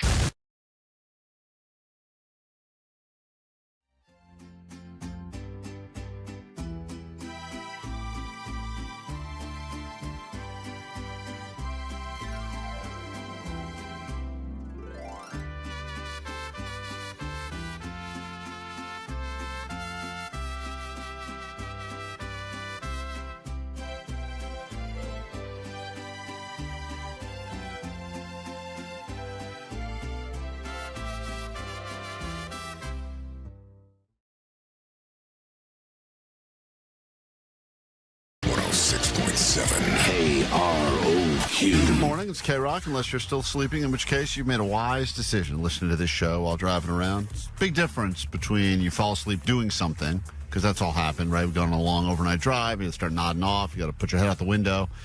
That's different than when you've decided, I'm going to bed. I am getting into the bed, I am going to sleep, Yep. and then somehow you wake up doing something else, or you see footage the next day, or as 818 said, I apparently used to do laundry while sleeping. What a great... I wish I could train myself to do chores. Actual chores that need to be done anyway while I'm sleeping. I mean, wake that's up, just great multitasking. it's unbelievable. Wake up the next day, and all of a sudden, all your clothes are in the dryer, ready to go, and it's like almost like it's almost like some fairy came in the middle of the night and did all your annoying jobs you have to do. There's one How do lady you do that? That's a win. She texted in and said that she will full on initiate and have sex with her husband while she's sleeping. Doesn't say much about her husband. Well, it says a lot. I mean, that's I think because I'm when sure you're, he wakes up and he's like, great. when you no, because we did talk to someone one time on the show. Remember, they were annoyed by it. A woman also it would was do that. petty claims. Yeah, that's right. And the guy was super annoyed by it because he's like, yeah, it was fun the first few times, and then it just became annoying. I'm just trying to sleep. Yeah, what a dumbass. Well, at some point. All right, quickly, Allie, I'll hear Someone a few more needs of a these. permanent sleep, you know what I mean? A few more of these stories, and then we'll have to go ahead and decide to give a winner. And sometimes this is a result of people taking sleep aids, and other times you're just one of these people that apparently find your true freak self while you're sleeping. Mike, what were you doing? Yeah, unfortunately, I took an Ambien, and I was telling my wife that it was too hot and we really needed a pool. So I guess she caught me outside digging a hole in our backyard, and then she stopped me. And then the next day, I must have ordered on Alexa pool noodles and pool supplies because there must have been about hundreds of dollars for the pool stuff. How much on pool stuff? Hundreds, he said. Oh, my God. So all you had was a small hole you had started to dig in your backyard. Tons of pool noodles. Yeah, pretty much. Yep. All right, that's another one that scares me, the ordering. I think my wife has done that before because stuff has arrived from Amazon, and I've said, what the hell is this? And she said, I thought you ordered it. And, of course, I didn't order So you it. think in her sleep she's... Well, I'll look at the Amazon thing, and I'll see when the order went through. And it's like 4 in the morning, like the middle of... And so she's like, I assumed you woke up and ordered it. I'm like, why would I have woken up and ordered, a makeup remover? Man, how great is that, though, if you ordered something that you really wanted but felt like you shouldn't buy? Right. But in your sleep, you just made the decision, and now you're like, well, all right, I have that now. Linda, you know what? Let's say Christina first. Hey, Christina, what is it you did while sleeping? We're hearing a few more of these stories, giving away some Disneyland tickets. What happened to you? I set off the ADT alarm, the motion sensor, and had the police come and got a huge fine from ADT. Oh, no. Yeah, they don't like give it. you a fine? Yeah, you get the false alarm fines when you're the reason for that. So Yes, you were just walking around sleeping and then set off all the motion detectors and the cop showed up or Yes, whatever? and I ran right back to the guest bedroom. Wasn't even my house. Ran back to the guest bedroom, just stood there, and kind of was confused because I really halfway knew what was going on. And finally, when the police showed up, it hit me that it was me. And what is the fine? How much is it? Back then, I believe it was like $250. Jeez. Yeah, they don't like it when they show up and you don't need them. They hate that. Yeah. Quickly, we'll give... hey, Greg? Yes. What happened to you? Yeah, I was at a little shindig with my ex-girlfriend from the time. We were drinking. She had just moved, so we were partying, and we fell asleep on the couch together. I then woke up, apparently, with red and blue behind me in the rearview mirror. I was... apparently, we had woken up and had a fight, and I wasn't there for it. Oh, sleep fights, great. Whoa. Sent us to go back to my place because she didn't want to be there anymore with her friends. And I was saying, no, let's stay here. Her friends all told me this later. And the cop pulled me over, thought I was just being some little douche driving too fast down the road. I was going 80 in a 30 zone, apparently. But, cops, I wonder what they do because if you're sleeping, it's probably illegal to drive while sleeping, I'm sure. But if you don't know you're doing it. Yeah, then what are you... I mean, because there are people that have full-on killed other people in their sleep. And Really? then there's a defense of like, okay, well, this person was sleeping, but how do you prove that they were sleeping? Listen, we heard a lot of great stories here. We could do these all day. There's a lot of people on the phone. Some are Ambien related.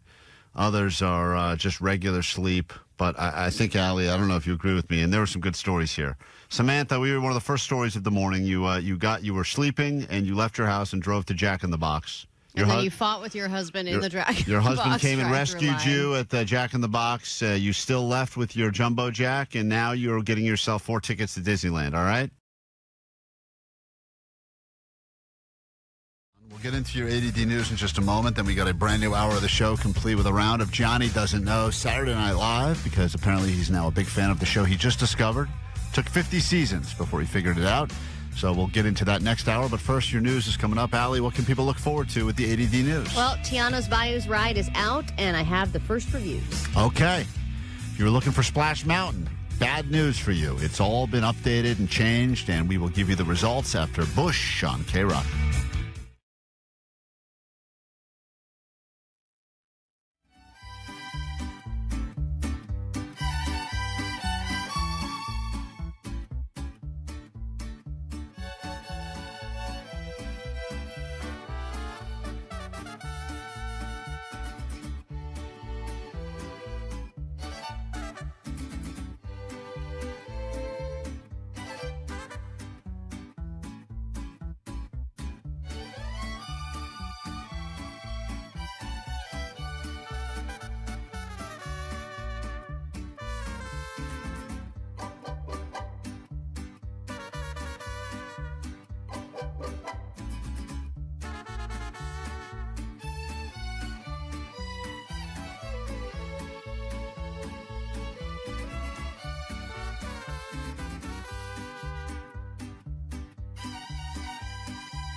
J-Rock, let's find out what's going on in the world, then we'll kick off a brand new hour of the show, complete with some Johnny Doesn't Know. And if you're in a relationship and a couple and you share locations with each other, does that mean you're a better couple or a worse couple? Science has weighed in. Love to get your thoughts on that as well. It's all coming up next hour. But first, your news. Grab your Adderall. It's time for ADD News. I can already feel myself getting dumber. Thank you. Today's the day. Millions of people will bet millions, perhaps billions of dollars to watch two men punch each other on Netflix. Both Jake Paul and Mike Tyson have bet on themselves to win. Jake Paul bet his whole purse, his whole little $40 million purse on himself. And yesterday was the day that everyone got to watch them get in their underwear and get on a Weight Watchers scale. And when Tyson came out, Jake Paul seemingly did some kind of like monkey walk up to him. And then Tyson immediately bitch slapped him. And then the little twink host guy went up to Jake Paul afterwards and said, you know, let me ask you about how you're feeling right now. And this is what Jake Paul said. What did that feel like, and why did he do that to you? I didn't even feel it. He's angry. He's an angry little elf. Mike Tyson, I thought that was a cute slap, buddy, but tomorrow you're getting knocked the out. I'm f***ing him up, Burial. He hits like a bitch. It's personal now. It's personal now. He must die.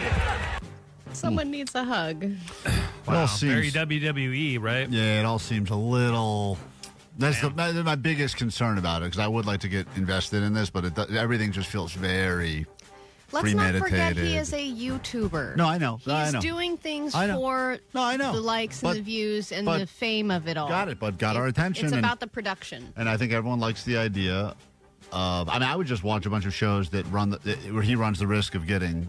killed. Yeah, that would be interesting to me.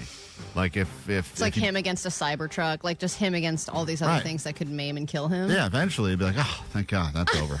But for right now, I will be watching tonight. You know, tomorrow. It's tonight. It's tonight. Tonight, Jay. It's tonight. You idiot. What? I thought it was Saturday. Yeah, it's Saturday, Jay. Yeah, you'll see it tomorrow. That'd be so great. I watched some of this weigh-in, which I've never watched one of those before. Right. Mike Tyson, by the way, has the same sand dollar nips that Omar's mom has. Omar, no. can you confirm Really? if Tyson and your mom have the same nipples? Yeah, I gotta look this up. They're Let like me see. wide and droopy. They like kind of man. droop down. They're like long nipples Omar too. was getting thirsty watching the weigh-in, so that explains it. Yeah.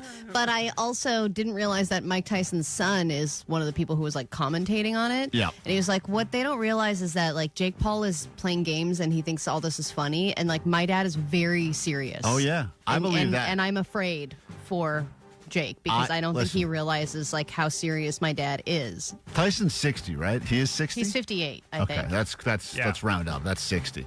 Well, and they say he looks and acts like he's 70 just because he's put his body through so much. Of course, his brain, but in some ways that could be a benefit, though, because his brain is definitely not all there. A lot of head trauma, a lot of brain damage. Yeah, but then you got nothing to lose, right? So all the stuff's gone. I agree. So No, Tyson doesn't have the sand dollar nipples. He just has long nipples. His nipples are really long. This is the comment. Like, my mom's was like the areola part of it Okay. was really like Thank big. you. Tyson doesn't have the huge He's like areola. lipsticks. Yeah, Well, exactly. This is the commentary you're not going to That's get. two Not going to lipsticks. get anywhere else. Only right here. That's stuff people don't comment on No. in the weigh-in, and that Nope. was the first thing I noticed. Yeah, that's good. All right, if you need a pair of paper-thin pants that are going to rip in 4 days, you used to have to go to H&M for that. Now there are a ton of discount sites like Temu and Shein that can get you what you need, and now we can add another one to the list because Amazon is launching a Shein competitor called Haul, where everything is $20 or less.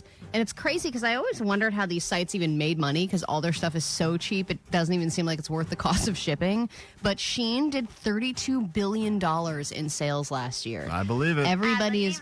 What? Yeah, I know. And the thing is, there are so many problems with like the environmental impact, and they have a lot of labor concerns about how this stuff gets made, and nobody cares. That's fine. A 3-year-old made me a jacket. I paid $4 Yeah. for it. Everyone wins. I know. Side note, Amazon is also getting into the boner pill business. So Here Jeff we go. Bezos has officially hit its midlife crisis.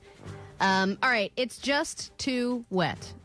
Thought there was no such thing, but that is one of the many reviews coming in about the new Tiana's Adventure Ride, which has officially opened today at Disneyland. Too wet. It's the same. The splash would be the same as Splash Mountain, you would think. No, it's not the same, apparently. And Really? and there's a Tiana's adventure ride in Disney World. So that's, I think, the same one that's opening today in Disneyland. Yes. So some of these reviews are for that one, but Right. it's supposed to be the same. But and this is obviously the one that replaced Smash Mountain, but Splash Mountain. This is Smash Mountain. That sounds fun. That does sound do fun. that. Can't get too wet there. Hey, Disney, let's make that ride. This one person said, we bought insanely overpriced ponchos for the ride, but it didn't really help. Our shoes and bodies were so soaked. That's just We would only idiots. do this again if we had a complete change of clothes All or right. could run back to a hotel room on the property. Well, you're an It's idiot. not fun to us. That person is an idiot. Any ride that has a splash effect, and it could be Disney, it could be I the thought the Jurassic whole Park point ride. was to get as wet as possible. Yeah, you get wet, and you plan your day accordingly. You don't do that right out of the gate, or you walk around, unless it's a hot day, or you do put on one of those stupid little ponchos. But they're an idiot. They didn't bring their own with them. They said if we wanted to go to a water park, we would have done it, but this was shut up. located in the middle of Stop Disneyland. it. That's not a complaint about that. Has nothing to do with the actual ride. I thought they were going to talk about is it a better ride experience than the problematic ride. Yeah, that if was it's still racist or not. right. Yeah. Did they double down on the racism or no?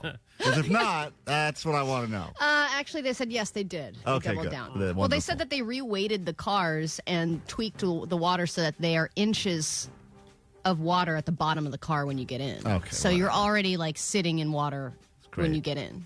I'm sure it'll ruin whatever cheap pants you bought from Temu instantly. They can't survive They that. get wet. They can't survive it. We got to kick off a brand new hour of the show, and we do it right now. Klein Alley Show. Hey, I just want to let you guys know that y'all give me eargasms every time I listen to you. Oh, baby. Dong dong, sweet dibbit, rocks and penny vines. Am I right? That's like my favorite one. On Audacity's Klein Alley Show. 106.7 KROQ FM in HD Pasadena, Los Angeles, Orange County. This is the world famous KROQ. Well, good morning. Thank God it's Friday. Welcome to KROQ. How the hell goes it? It's Friday. It's not just a normal Friday around these parts because in about 4 hours, little less, tickets on sale. KROQ's Almost Acoustic Christmas, 33rd annual. Perhaps the best yet. You never know what's going to happen at an Almost Acoustic Christmas. Last year we got to watch Shirley Manson of Garbage yell at a bunch of people that got into a fight in the crowd at an effing holiday party. I don't know where that clip is, but boy, do I love it. At a Christmas party. It was great, unexpected, and there's always unexpected things that happen, so hopefully you'll be there to witness it all in the flesh. Tickets on sale noon today, Ticketmaster.com. Of course, I'm sure we'll have more tickets to give you next week, but might as well get them just to make sure you're in, because once they're gone, they're gone. Some comments on some of the things we just talked about in the ADD News. 510 said, I can confirm we went on Tiana's adventure and we had a hotel on the property and had to go back and change. Oh. It was that bad. All right, so you'll get wet. It's a water ride, whatever. It's a giant splash. You an idiot? Everyone sees that part of the ride. I agreed. Mike Tyson slapped Jake Paul because Jake had stepped on his toes, so that's why that happened. Okay. And then, hold on a second. Who's the guy that's... There it is. Thank you, Shirley. This is bullshit. Do we not have enough going on in the world without some aggro in a Christmas party? That's right. This. That's right. We have to have her every year. Every year. And 323 said, no way you just called Ariel Helwani a little twink, Allie. Yeah, I think you did. I believe you Well, did. that's what he looks like to me. We I've got never a- seen that guy in my life. We got a lot to get to this hour on the show. Johnny Doesn't Know, Saturday Night Live. That'll be a chance for you to win something from us here at KROQ. Also want to talk to you if you're in a relationship and you've decided to let each other with the constant sharing of the location. Oh, yeah. I think some people do it for safety's sake, at least they claim. Others, it's a trust issue, but there's been some new research about it if you're a couple that does that and what it says about your relationship. So we'll get into that. And I was a hero yesterday. That next on KROQ.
Can't stop the spirits when they need you. This life is more than just a read-through. We are regular people attempting to every once in a while do good things. That's this show in a sentence. Also do more better, and it is what it is, and all that other crap. But yesterday I had an opportunity to really step up as a citizen of planet Earth, and I took that opportunity seriously.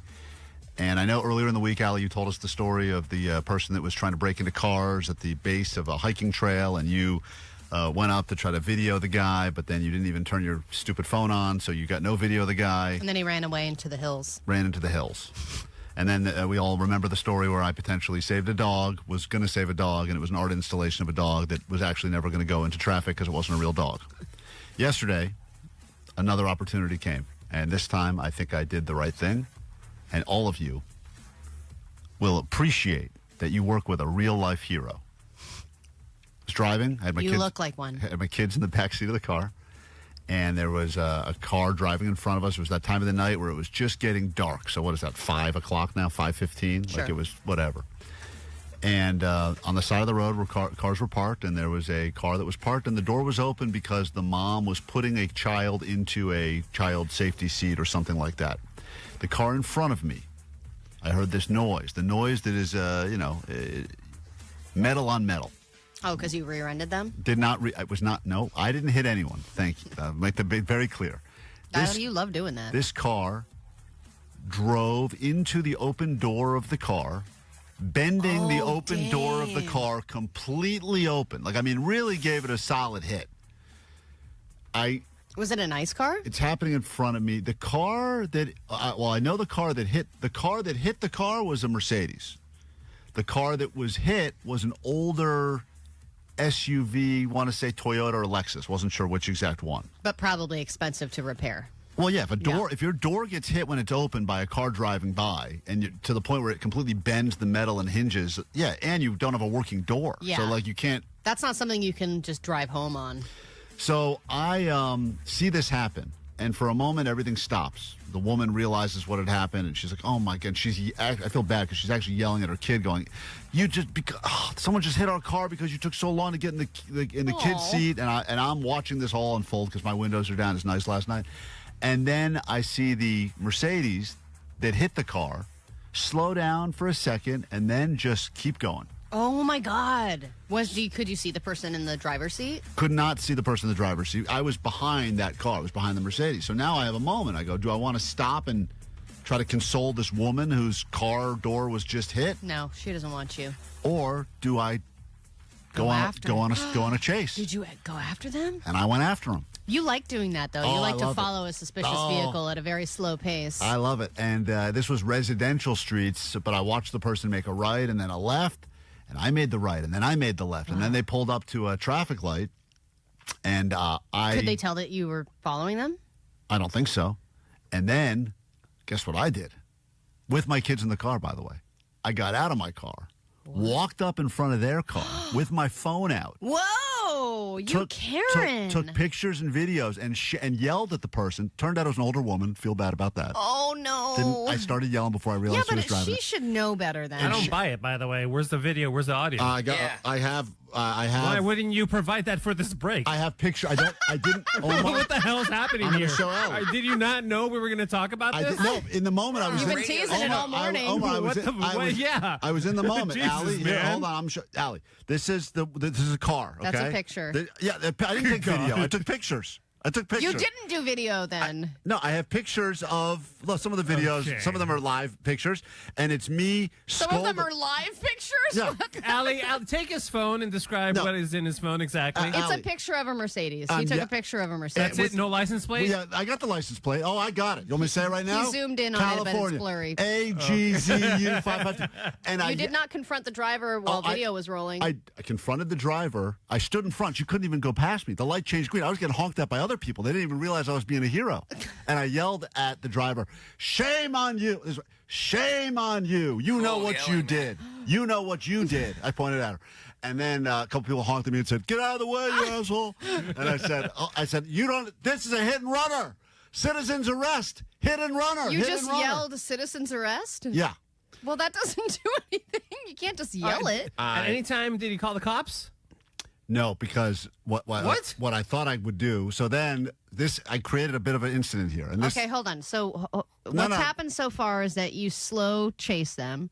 Slow chased them to a Then you traffic got light. out and left your children unattended in a Not a moving car. a running vehicle. Running vehicle. Then you almost took video of her. I got photos And of then, the license plate and and then the woman. yelled, "You know what you did." You know what you Citizens did. arrest. Citizens arrest. Did you take any pictures of the front of the vehicle where I did. there would be evidence of the Omar, accident? I did take pictures of her vehicle. Then, Allie, can you confirm this? I mean, Allie, I'll post these pictures. Confirm. I don't mind calling out this woman. There's the front of the vehicle. It was dark. It started to get dark. These are not great pictures. I see just a regular Mercedes. Allie, do you see the? I don't see any damage. All right, look, do you see? Okay, hold on then. Well, okay, that's not a good picture. She also just looks like she's casually driving. She doesn't look like she's been confronted whatsoever. Yeah, okay, so let me explain. Then I decide I'm going to go. Where are you letting you? And you're doing a terrible job. I'm going to go back to the woman whose car was hit, and I'm going to say to her, "Hey, I yelled at that girl guess what? and let her go. I got the license plate. No, what do you need license plate? We got license plate. The case solved. Done and done. She was hit. I said, here we go. So that you think that's all you need is just a license plate? Well, yeah. Now, she didn't know. She was so mad. Did she react? Did who react? The lady you yelled at? She seemed annoyed that I was yelling at her. And Do you think she was so old that she didn't even know? No, she knew. She knew. Because at one point, when I was trailing her, she pulled over for a second and kind of got out and gave her own car a look. She knew what she did. Yeah, oh yeah. So then I decided I'm going to double back to the scene of the crime, and I'm going to present this evidence to the mom, who was probably in hysterics. 818 said the funny thing about this is that the girl with the door open is the one who's at fault. Oh, really? Oh, I should have yelled at her. Yeah, because it said you're not supposed to. No, but it doesn't matter if she's at fault or not. It was a hit and run. You got to stay. If there was an accident, you still have to stay. If you open your door to traffic and it gets hit, you're 100% liable for the damage. Really? For your damage and theirs. Come on. No, really? So actually, you screwed this woman over because now she has to pay. All I know is I went back to the scene to really proud of myself that I had this photographic evidence. I stood in front of a car. A woman could have mowed me down. And that woman. Kids saying, by the way, at this point. My kids are going, "What's going on, Daddy? What happened? Did you hit the car?" I go, "I didn't hit anything, kids. I'm being a good Samaritan." I kept saying good Samaritan. They couldn't explain. They go, "What's a good submarine?" I go, "I'm not a good submarine." Right. And then I went back and the woman was gone. The first woman was gone. Wow, so I couldn't give this picture to anyone. So I have it right here. Thrilling. So I'm a hero. You took a picture of a car. So I got a picture of a car. That's the story. I yelled citizens arrest. It was a big scene on Ventura So yesterday. you didn't call the police and say, hey, you know what, there's this woman here and I chased it. I'm an eyewitness. I can help her out. If she chooses to call you guys? Police wouldn't care, but I'm going to print out the picture and tape it on the phone pole where the car was hit and say, I did this. That's all I got. I got to take a break. I guess when I say it out loud, it wasn't that heroic. You want to play Johnny Doesn't Know, Saturday Night Live? We'll do that next on KROQ. The 33rd annual KROQ Almost Acoustic Christmas, Saturday, December 14th, Kia Forum. Tickets on sale today at noon at Ticketmaster. Wanna go for sleigh ride together with you? The Smashing Pumpkins, the Linda Lindas, Jimmy Eat World, Beck.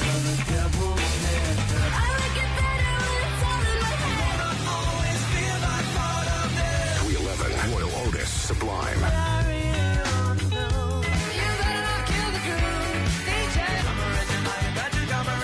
AWOL Nation, Baby, Franz Ferdinand.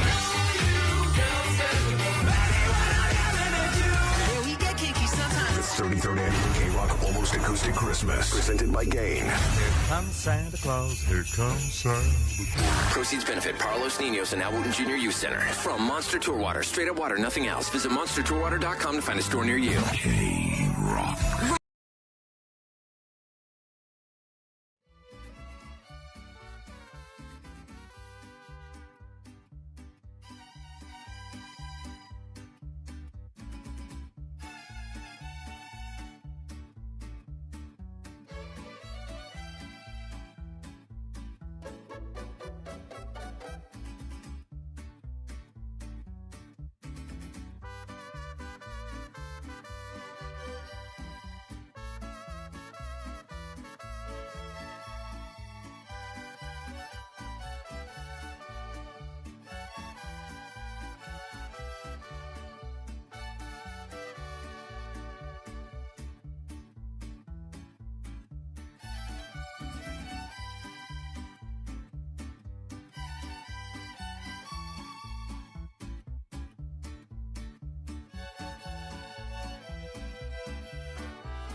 parts as we get ready for the official on sale of another tradition. It's been going on 33 years. KROQ's Almost Acoustic Christmas. Tickets go on sale noon today. Get them before they're gone. Hopefully we'll have some for you to win from us next week. But as I recommend, and I've done this every year, and I've never been wrong, buy them while you can. They will be gone, and then you'll be like, man, what did I do? Now I got to listen to these a-holes every morning hoping to be caller 20 and win tickets.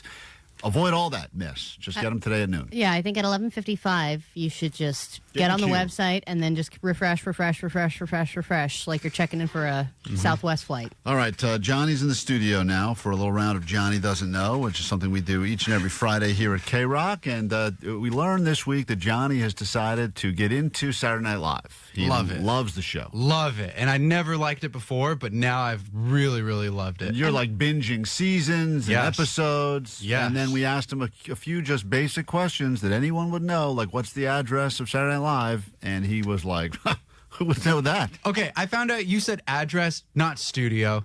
It's a studio you're referring to. Studio 8H. Is that the answer? All right. So that's what you're getting at? It's time for Johnny Doesn't Know. Johnny doesn't know. I don't even know that. Oh, Johnny doesn't know. I wasn't even a sperm in my father's whatever. Johnny doesn't know. Johnny doesn't know. Johnny Cochran. That's OJ's real name? Johnny doesn't know. You thought the J in OJ stands for Johnny? Wasn't it like Orpheus Johnny or like... Orpheus Johnny, you got it. Orlando. You're off to a good start. Whatever that dude's name was, R.I.P. You don't need to know the answers to these questions, even though they're very easy and you probably do. You just need to predict, will Johnny know the answers? It's a yes or no. It's simple. And the theme this week is Saturday Night Live. I know, Klein, you claim that there has never been an SNL episode that is more than 50% funny. And I disagree with you on that. And but I said to you, find me one in the history of that show. Now, don't get me wrong. They've had some hits over the years, and there have been some wins, and I don't even know if our show's ever been over 50% funny. That's a hard... it's very hard to get that average. But, you know, you'd think they spend all week working on that show, and also they only do... No, it's not that many. It's not every week. It's only on a few weeks a year, I feel like. That's not true. Yeah, it's on every week. It's not every week. Well, it has a season that begins and ends. Yeah, I mean, it's what. My point is this. You don't know. Johnny doesn't even know that. All right, you think it's just always on? I'll shut up. Let's get to Johnny Doesn't Know. Sabrina in Anaheim, the baddies, out of the gate right away. Will Johnny know the answer to this first question? All things SNL based. Here we go. Question number one. Johnny. Mm-hmm. On our show, when we do the news, it's called ADD News. What do they call the news on Saturday Night Live? Will Johnny know this? Sabrina. If he's just getting into it, he has to know what it's called. So, yes, I'm going to say yes. Johnny knows. All right. He's got a giddy smile now, which he's made before when I think he's confident, but then oftentimes he'll follow that up with something really stupid. The news on this show is called ADD News. ADD News. Right. I don't even know if he would have gotten that right. Yeah, actually, I almost got scared a second. That's why I told him. I got a little scared. What is the news called on Saturday Night Live? Here's Michael Che with your weekend update. Wow, Johnny. Come on, baby. Didn't think you'd get that. Let's go. Hold on, Sabrina. You got yours right. Do you know one other SNL member who was hosting Weekend Update previous to Michael Che? Oh, Chevy Chase. He's like the OG dude. Oh, nice. Come on now. He knows. Johnny knows a thing or two. Yeah. We'll go to this one, Johnny. Mm-hmm. Will Ferrell, Sherry O'Terry were pretty well-known cheerleaders on that show, Saturday Night Live. What team were they cheerleaders for? Will Johnny know this? Jacob and Riverside, yes or no? I think he'd know it. You should know it. I mean, it was one of the... This was one of the most famous sketches and one of my longest-running all-time sketches. favorites. And now This was my golden years. It lives in meme form still, so like you would think Johnny would pick this up. But Will Ferrell, Sherry Terry, cheerleaders, which team were they cheerleaders for? He is scratching his chin. I didn't know Will Ferrell was on SNL until What? you just mentioned it. I know the cowbell skit, but I thought he was a guest on that show, on that episode. I didn't know he was a cast That's like member. what made him famous. I didn't know, but that's the thing What? though too. A lot of celebrities that I never knew, they got their start at SNL. It was a launch pad, kind of like KROQ. And I was like, wow. Kind of like. Kind of like. So you don't know what team, which sketch we're talking about? The cheerleaders, Will Ferrell, Sherry Terry, they were cheerleaders on a certain... They were these type of cheerleaders? No. I haven't gotten that far in that season yet. I barely got to 1990 right now. You want to take You a haven't guess? gotten that far in the season because you didn't even know there were seasons. Yeah. I thought it was just episode after episode after episode every week. If we had to guess, let's go East Side High.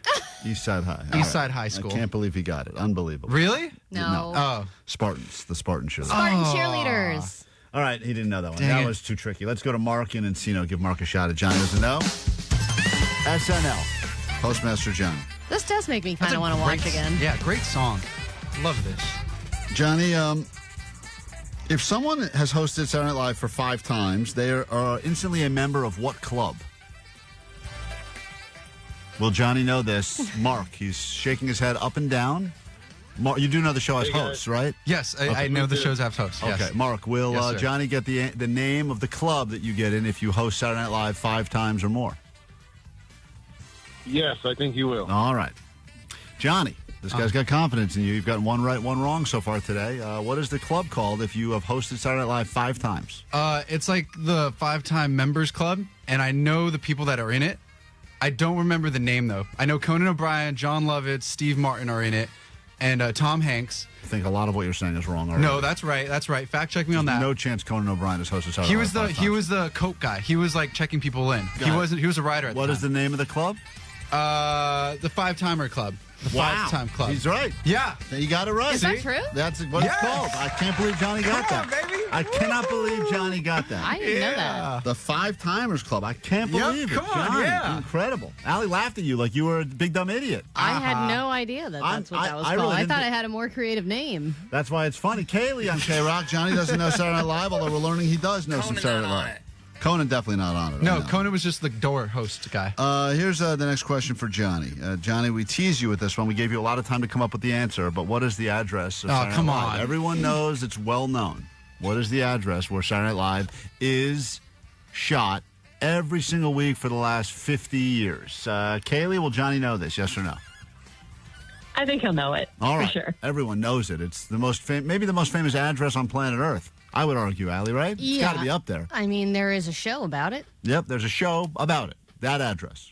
With the name of that address. Wait, do you want the street address with like the numbers and the zip code and the Yes. building? Because that's tough. I don't think we need the zip. I don't need the zip code. I know it's New York City. Okay, go ahead. All right, narrow it down. Getting close. Saturday Night Live is shot at where? I know the only place they shoot the news today in Rockefeller Plaza. Go ahead. So I want to say Rockefeller Plaza, but you said TV show. I don't know what TV show is Rock. Like Everybody Hates Chris is Chris Rock, but that's the only like SNL Rock I can like correlate with that. Yep, that's how we're all thinking right now. 30 Rock. 30 Rock. Whoa, 30 John, Rock. Where did you get that, John? 30 Rock. Where did you get that? Alec Baldwin and her face said Rock. Allie gave too much I don't know why I said- information. Yeah. Hold on, Kaylee. You ended up pulling at the last minute. Johnny, 30 Rock. Ooh. You know what the Rock stands for in 30 Rock? Like Saturday Night Rocks. Oh, my Kinda. Lord. What is the Rock actually? Is it Rockefeller Plaza? Rockefeller we Plaza. go. There you go. Yes. Rockefeller Center, but whatever. Oh, come on. All right, that's, I guess, a right one. Let's say hi to Tim. Once again, this is Johnny Doesn't Know. Saturday Night Live. We're learning what Johnny knows. I'm going to give Johnny... Oh, hey, Tim, you there? Put Tim back on hold. He's doing something. Let's say hi to Francisco on KROQ. Good morning, Francisco.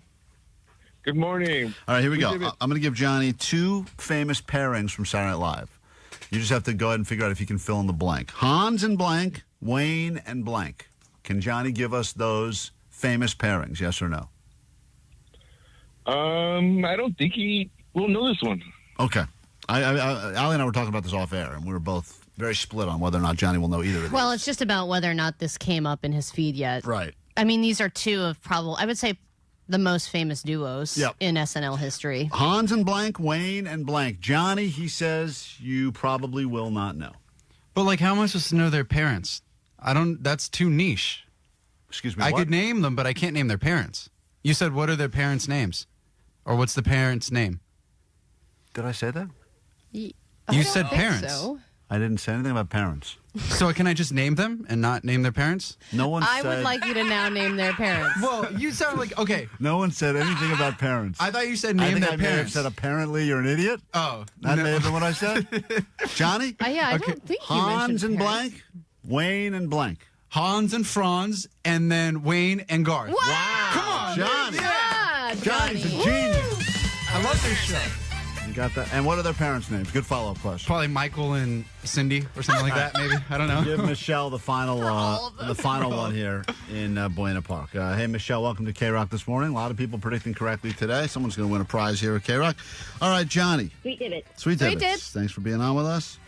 Let's see. We got time for one more. Should we give Allie? I'm going to give you a couple of questions. Johnny, don't answer these yet. Mm-hmm. Will Johnny know which musical guest got caught lip syncing during an SNL performance? Oh man, that was so funny. Will Johnny know that even though the show is called Saturday Night Live, most of the show takes place on which day of the week?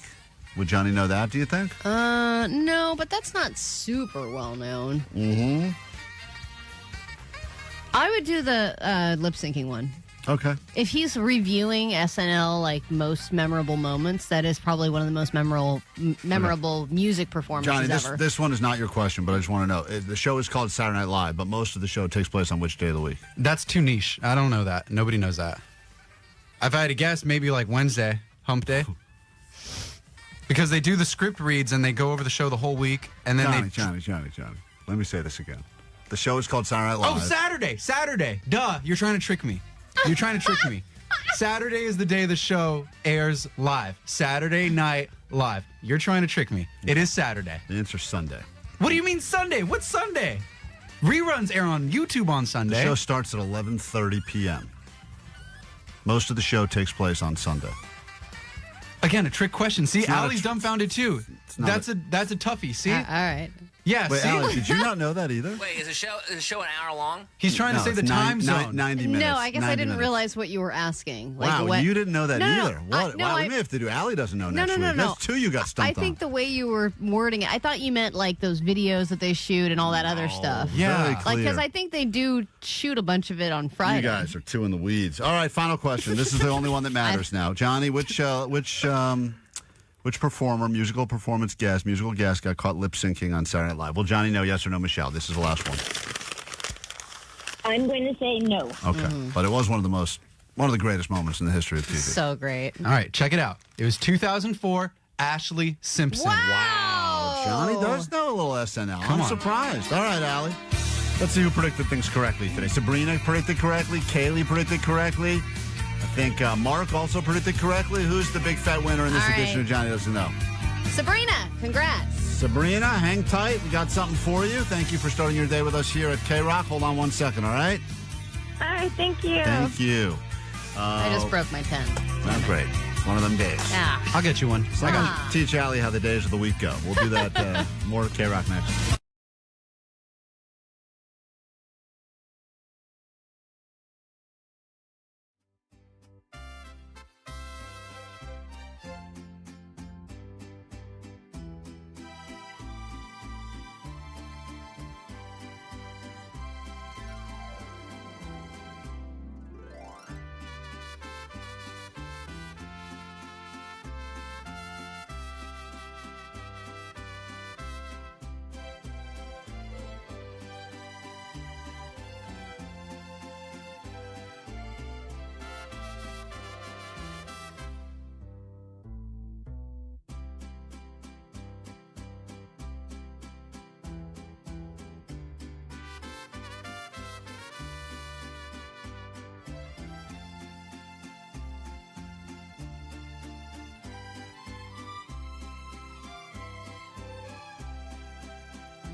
Everyone get out your pencils, get out your paper. Let's figure this out together once and for all. Are you a psycho?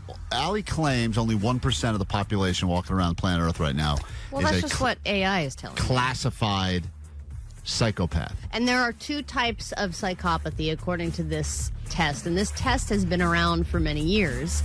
And it's supposed to be very accurate. And there's primary psychopathy, which means like, oh, okay, I'm crazy a little bit. And then secondary psychopathy is like, I get joy, emotional joy out of other people's pain. That's like another level. That's like Dahmer level psychopathy. So to have like everyone knows someone that's like man, they do something that is psycho. Anytime I watch someone their team loses a game and they punch and break their TV, I think to myself that is psychotic behavior because they're so in the moment right now. They're not going to realize that in 20 minutes when they want to watch something else, they can't now because they just destroyed their TV. Right, but that's spur of the moment psycho, and then there is methodical, manipulating, calculating psycho. And that's what this quiz is supposed to determine. Yeah. If any of us have that in us, that we can do that 24/7, 365. So we all answered the questions brutally honestly. We'll give the results in a moment, but we'll do some of the questions live on the air so we can get a sense of how everyone on the show ticks. The results, too, are going to be on a 1 to 5 scale. Very simple. So highest score is the most psycho. Yes. If you get a 5 out of 5, you're a psycho. You're crazy. All right. We'll put up the link on our socials so you can actually do this on a more professional level if you're interested, or perhaps you have an ex you want to prove once and for all they were a psycho and you were right. You can send them this quiz as well. But let's go ahead and tackle some of these questions right now with question number 1. Success is based on survival of the fittest. I'm not concerned about the losers.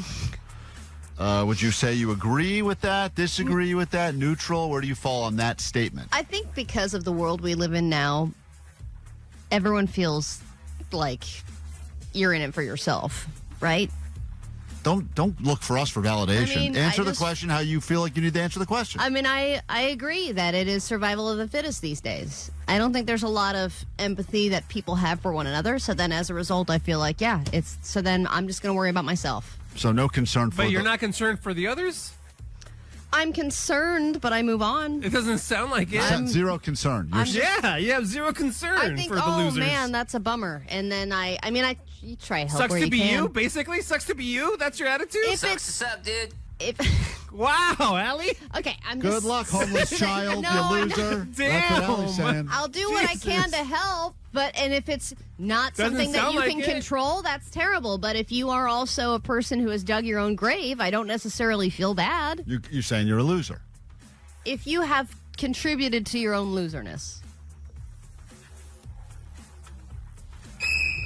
I'm just saying. Don't you kind of disagree strongly? No. Yeah, Omar's a strong disagreeer on this statement. Yeah, I put myself... Klein, you're not concerned with the losers, are you? I find myself one of the losers, so I am very, I do too. I'm very and no one's concerned about me, so why should I be concerned about them? I'm concerned with my fellow losers. Yeah, for sure. That's the. I'm in the same boat, by the way. I'm more concerned with the losers. Losers over here, yeah. Right. The losers I can commiserate with. The winners. You're all losers, so why am I concerned? Well, listen, Allie, you and I'm with Omar. I put that, my score on that was like disagree strongly. Then you're already lying on this test, and it's... why am I lying on the test? Because you also, if you place a bet, whatever, you don't care if people lose. If they made a bad bet, then. Well, I mean, that doesn't really correlate to this quiz. I'm talking about real life. You're not worried about the losers. If I'm going in to buy myself a Mega Millions ticket and there's a bum outside that's panhandling and I could buy myself a chance to win $200 million to help this guy get a sandwich, I'll help the guy get a sandwich. Yeah, but you call him a bum. Yeah. Oh, so what he is? You called him. That's his career. That's not the right terminology. F you guys. Psychopath. I'm not. All right, this is just question 1, all right? Colin, settle down. Bum is the nicest thing I could have said there. You say homeless. Bum is not the nicest thing you could have said. I went through 40 different names in my head before I settled on bum. And maybe that bum is going, why is this guy giving me money? I'm just in between jobs right now. No, it's clear. All right, whatever. Maybe he thinks you're a loser. Question number 2. I find myself in the same kinds of trouble time after time. Well, that's you. Yeah, that one I strongly agree on. I strongly disagreed on that one. What? Really? You don't know yourself. This is why you are. I'm not in trouble all the time. It's not about being in trouble all the time. It's the same kind the of same trouble. type of stuff with you over and over. With your wife, it's the same type of stuff. There's not a same type of stuff with me and my wife are fine. Everything's fine. Yeah. Oh boy, this is real psycho speak. You're like a psycho babbling brook. Yeah. Everything's fine. I mean, it's like everything you're saying sounds more psycho than the thing before it. Well, maybe my wife's the psycho. No, that's a real psycho move. Calling other people around you psychos? Jesus, Allie. All right. You know, I find myself, it's constantly the same stuff. I get impulsive. Who's been fired more? You. Yeah, right. That's the same kinds of trouble. Almost always the same stuff. But yeah, that is the same type of but stuff. I was always afraid of getting in trouble when I was a kid, so I never got in trouble. But I'm saying when you have issues now, aren't they usually don't they usually fall into the same couple? Everyone has the same issues over and over again. Well, not everyone, you psycho. Go to question 3. In today's world, I feel justified in doing anything I can to get away with it to succeed. If I can get away with it, I'll do it if it means I could possibly succeed. All right, go ahead. I put that as a neutral to agree. I mean, as somebody who parks regularly in handicapped spots, you would agree. Whoa. False. I do not park regularly in one time. Run over a bum on your way to the handicap spot. One time when I had to, number 2 emergency, I did park in a handicapped spot. I have seen you parked in many don't park here spots of various degrees. Loading zone, totally different. If I need to unload, I will park in a loading zone. Even when it comes to shows, you're like, I'm just going to go into the VIP lot and say I'm so-and-so and then just weasel my way in. I don't do that. Great. And every time I've done it, I felt great about myself. Right, but don't you feel a little bit like, hey, I'm kind of screwing over other people who have actually paid good money to get VIP parking? Or no, I don't think that. You're cheating the system on purpose. I don't take a spot. You're cheating the system, not a person. That's different. Yeah, I'm not taking a spot away from any individual person that's not going to be able to park and go to a show. I just know for a fact they've got extra spots there, and if you can say the right things. Meanwhile, Allie, the loser, is walking from 9 miles away because she found $10 parking. Yeah, because of the principle. Question number 4. My main purpose in life is getting as many goodies as I can. That's a real question. We didn't write these. That's a weird question. From the real, and I don't know if they made. That's definitely written by a psychopath. Is goodies like? Are they talking about like anything at all? That little candies. Is goodie? I just want a little sweet treat. I assume when they say goodies, they're talking about like those little Hershey's Nuggets. Is that what they're talking about, or are they talking about like? I think they're talking about free stuff, sex, food. Everything. My main purpose in life is to get as many goodies as I can. You love goodies. Who doesn't love goodies? I mean, who wouldn't answer that?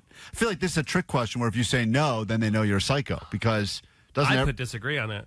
You don't care about really goodies? care about goodies. No, I don't really do. I took it. I interpreted it as goodies as like materialistic things, like nice shoes or like accumulating that sort of stuff. Do you know what I thought? This is how dumb I am. I thought that meant it's someone walking around with a tray of mini hot dogs. Yummy. And I was thinking to myself, I want some. If that happens, I do want to get as many. I always will try to do a thing where I will take like mine and then be like, let me grab a few for other people, but then there's no other people. So when you think about any kind of kid birthday, what's the best part of the birthday? The goodie bags at the end. No. I mean, yeah, you get free stuff. No, but those are always trash. The cake's the best part. Okay, well, that's still free stuff. That's goodies. Good. Yeah, everyone loves goodies. Well, Omar said disagree. See, I think Omar's going to score high. That's not my really my point in life. I guess to accumulate Omar's going to lose goodies. the psychopath thing because he's too much of a good person. Well, goodies. He's a goodies. And it also surprised me when you guys answered the love question. You guys were saying it was overrated. I strongly disagree with that because there's nothing better than feeling the love of your children, like getting a hug from them. That is to me is just the best. Okay, well, that type the of best. Did you not hear about my mini hot dog story, Omar? Sorry. So that's the best. I stand corrected. Yeah. Question number 4. Yeah, Vanessa, let's get you in on this. See, I feel like this one is going to be right up Vanessa's alley. I want you to be honest, Vanessa, because I know we all took this quiz, and we're going to read our scores in a moment. I feel bad if my words or actions cause someone else to feel emotional pain. Vanessa. Like neutral, because sometimes they need to hear it. Well, because I think a lot of times you'll say things and be like, oh, you know what? If Sorry, you're mad, not sorry. sorry about it. She does Yeah, a big- because she's a big I fan have of- to say I it. never say sorry, not sorry.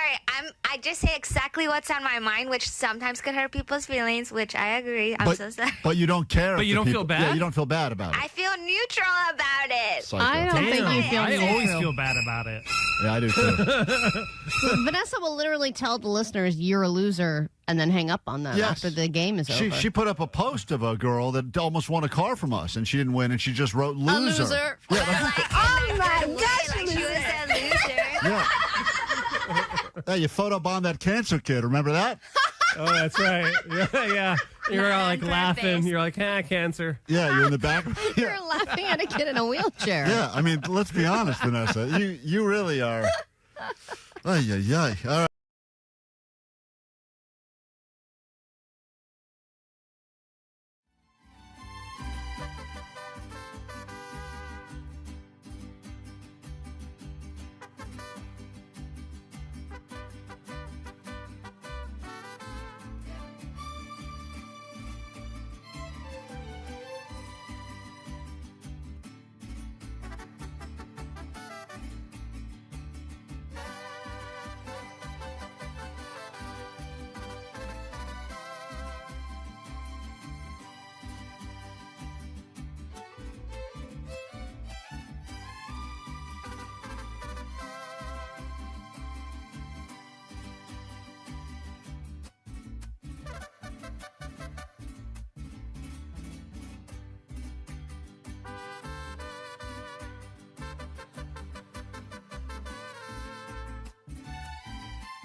KROQ, we are Klein Alley Show. We got lots of action happening on the air, off the air, on YouTube as we stream live, and of course people counting down as we are now T-minus almost 3 hours exactly until you can get yourself some tickets for KROQ's 33rd Annual Almost Acoustic Christmas. Ticketmaster.com starting at noon today. Quickly, Mark, and then we got to get to the news. What's up? Hey, Sweet Dibs. Sweet Dibs, bud. I wanted to see if you'd make a bet with me. I've beaten Allie, and Allie knows the news before. I've beaten Johnny, and Johnny doesn't know. Mm-hmm. And I would love to beat you as well. All right. I hear that quite a bit. What would you like to bet? I'm in. All right, let's bet on the Tyson fight tonight. And I'll make it easy for you to lose. You pick the stakes, and you pick the winner. We could do money. We could do a shot caller review. Whatever. Well, let's not start gambling on shot caller reviews. I don't want that. And Hold on, trust let me, the man I don't speak. think legally we're allowed to have you come in and do that either. Let's keep it fun. Let's go $100. I will pay you if I lose. I cannot, even though I will take Tyson with the odds. I think he's a plus 130 something maybe. Last I checked. Let's do straight up. I was going to take Tyson myself. I've always been a Tyson fan. No, you just said, no, hold on. No. Mark, you just said, I'll make it easy. You pick who you want. You pick the stakes. You pick the guy. I pick Tyson. You're going back on your word? Or how could I gamble with you now? No, he is letting you pick, but now he's just saying even money. Even money, but that's not the lines. The lines are plus 130 Who or something. cares? I care, dude. Jake, didn't you just lose a dumb bet the other night to your friend? Yeah, but that was even money. But you shouldn't have been in even money. You're a sucker. Fine, Mark, even money, $100. I can't do this anymore. Allie's got the news. All right, hold on. Get Mark's information, get his checking account, his routing number. I don't want to get stiffed by another listener. I love gambling with people, but boy, when they disappear when they lose, real quick. Yeah, I know. It's easy to disappear with us. Real quick. I'm Tyson with my heart and my gut and my soul. Come on, can you put a little money for me? Hold on. Put Mark back. No, I don't want to do it with him. Oh, I okay. want you to put in a bet for me for your little things. Yeah, I'll put in a bet for you. Grab your Adderall. It's time for ADD News. No. Ooh, Jake, bubble you in? wrap. Vanessa? How much you guys want? Let's each do 100. We'll put a grand on Tyson? Dude, it's just $500 for me. Okay. All right. Are you good Put for that it? down. Are you good for it, Omar? I'm always good for it. You know that. I'll do No. 1,000. Omar owes me about $600 worth of Powerball money right now for lost tickets. Jake? It's coming. Yeah, 2,500. All right. That's going to exceed my limit I currently have. We're all taking Tyson. Hey, on Prize Picks, Tyson lands over half a punch. You're in the money. I mean, I'm telling you. Okay, well then do it for me. All right. Hold on. All right, I'm writing it down. great. I got $7,500. You're going to on lose that Tyson. piece of paper in 4 minutes. That's fine. You guys All are right, good for it. The Oscars officially have their host, and it is America's favorite soulless ginger, Conan O'Brien. And after Jimmy Kimmel and John Mulaney and others turned down the opportunity, Conan will be hosting for the first time. I was surprised that he's never hosted the Oscars. He made the announcement in a video while holding an Oscar for all the wrong reasons. This is incredible. I've been handed an Oscar. I'm an Oscar winner. It's amazing. Host. Oh, I'm hosting. Yes. I'm an Oscar host. Exactly.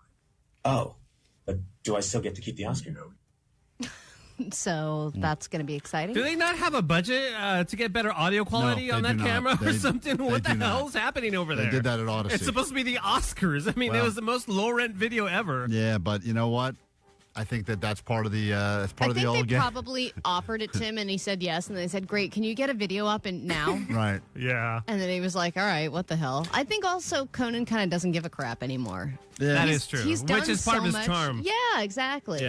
Conan will be great. I think it'll be very funny. Oh, yeah. And I'm excited. And I love normally I Conan. don't care, but I do like Conan. And I've been watching some of his things he's been doing on HBO where he travels the world. Very funny. That guy's great. Yeah, and this will take place March 2nd, so it is a March 2 situation. Oh, March 2 redo. All right. Conan O'Brien. There are a lot of changes coming to the government. Some are very unhappy with those changes. But I wanted to point out one thing that is flying under the radar in the government right now, and that would be UFOs in Congress. Every once in a while, an official comes forward and says, guys, there's a big problem with UAPs. They're a threat to national security. And here's one of the latest ones. This guy says they have come across many military-like things that are unexplainable and not built Beautifully by... said, Allie. Well, you took so long to get to it. I go, she's going to say a really big word here, and she landed on things. They're Military-like they're things. military-like makings. They're they're things. They're just different things. I don't know how to explain it. All right, he's gonna explain it. Oh, okay, great. Okay, but he's saying it's a problem. How would you characterize UAPs? An enigma, sir, and a frustration. We're talking about technologies that can outperform anything we have in our inventory. And if this was an adversarial technology, this would be an intelligence failure eclipsing that of 9/11 by an order of magnitude. So he's saying if these sounds just like Allie. If these Did he use things, one monosyllabic word there? okay, if these things are enemies, then it is a huge problem for us, and it's a bigger deal, bigger threat to the country than 9/11. If these technologies are not made by any government, who's making them? Private companies, or are you implying they are crafted by a non-human intelligence? Well, ma'am, that's precisely why we're here. It may be both. That's interesting because we got an example of non-human intelligence, and then we got an example with Allie of human non-intelligence All right, in that same story. It's amazing. There is a word that I'm thinking of here. Is it thing? If these technologies are not made by any government... Hold on a minute. She says something about the military stuff. Let's go ahead and find out what word Allie's thinking of. Elizondo, you state in your testimony that, quote, advanced technologies not by our government or any other government are monitoring sensitive military installations. Sensitive military installations. Boom. Hit Allie's theme song. That's Go. what I meant. Hit it. There we go. Hey, Beck will be at KROQ's Almost Acoustic Christmas. Hopefully you will be too. Tickets on sale exactly 3 hours from right now.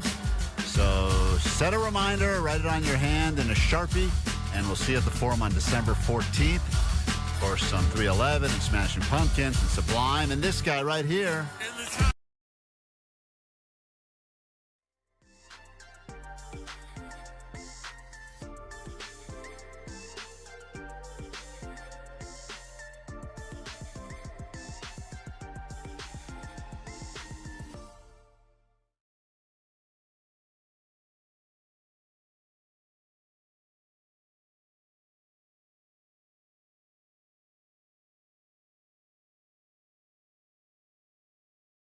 All right, moving on. We got 2 of these left, and then we'll all tally our scores. We're taking the official. What's this called, Allie? The official Levinson self-report psychopathy scale.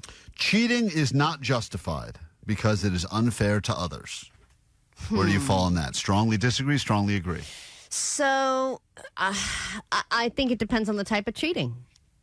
It's cheating on a romantic... Do you have no morals, Allie? Cheating on a romantic partner is bad. Okay, cheating the system, I think, has a negative effect on everybody because there's a system in place for a reason. But I also think if other people are cheating, might as well cheat. Wow. Because you gotta have integrity. You gotta, live with this sort of stuff. I'm just saying, if everybody is smashing and grabbing, it doesn't mean that you should too. But if you're like, oh, all I'm stealing is a pencil, and everyone else is stealing thousands of dollars worth of merchandise, I'm doing okay. Okay. It's a grade on a curve kind of thing. Can't wait to see your score. You may have higher than a 5. It may be the highest score in history. Might rename it after me. It's going to be the Ali Pooger Psycho Quiz. I mean, even people listening to this, David, go ahead. You're on KROQ. I mean, people can't even fathom what they're hearing. Go ahead, David. I can't believe Allie's calling our Klein people. Your phone stinks. I can't. I want to hear what you're saying, Bye, David. loser. But we can't hear. Right, Vanessa? No, we can't hear your call, David. I want to hear your point on the air, but you're not on the air or something. What about this question? I have been in a lot of shouting matches with other people. How many shouting matches has Omar been in? Didn't he flip a table in front of somebody not that long ago at a wedding? Yeah, did you agree with this one or disagree? You kick some guy out of your house. Yeah, you just threw someone out of your house. No, I did. Hold on. Read the question again. I have been in a lot of shouting matches with other people. Oh, is that it? In my lifetime, I've probably been in 4. Is that a lot? What about the homeless guy you fought? Yeah. That I included that one. And then Klein gave him $1 after. Bomb. Yeah. Excuse me. All right. Yeah. There was also an ex-employee at KROQ I got in a shouting match. Really? Yeah. And that dude was a total psychopath. Final question. But do you think that you flip? Like you flip a switch when you go off on someone? No. It takes a lot for me to get to that level. Have you been in a lot definitely of... something. Yeah. It's not something that happens often. I used to do it with people only when they would take a parking spot that I was waiting for. I would have a level of rage that would come out of me where I would go insane. You handicap? Oh, you with your not working legs, you take my spot. No, it was like that would fire me up, but I've moved past that because people are crazy. I think most people are crazy, and I don't want to get stabbed because I yelled at some guy because he took my spot. So I just go, all right, whatever. Right, but that's the point I'm making is that you have to gauge the level of crazy that everyone else is on and play in that world. Final question, then we'll get to the song and we'll give you the scores. People.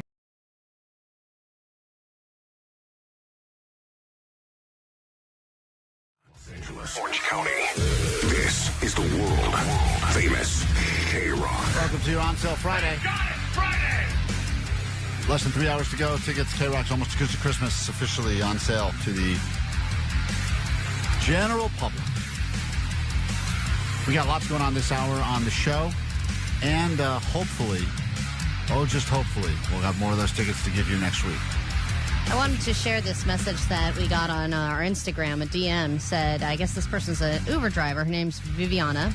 I just dropped off some annoying, young, entitled guys, and they were talking about all the hoes that they got, and they had this bitch over here and that bitch over there. And I was playing your show during the ride, and one of them said, ugh, these guys are so overplayed in L.A.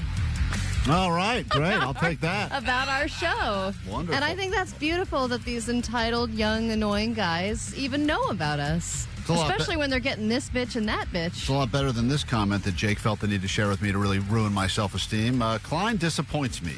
He has the voice of a fat guy, and I have recently discovered he is not at all. Allie is not how I pictured, but that's fine. It's Klein that blew my mind. He really does sound fat.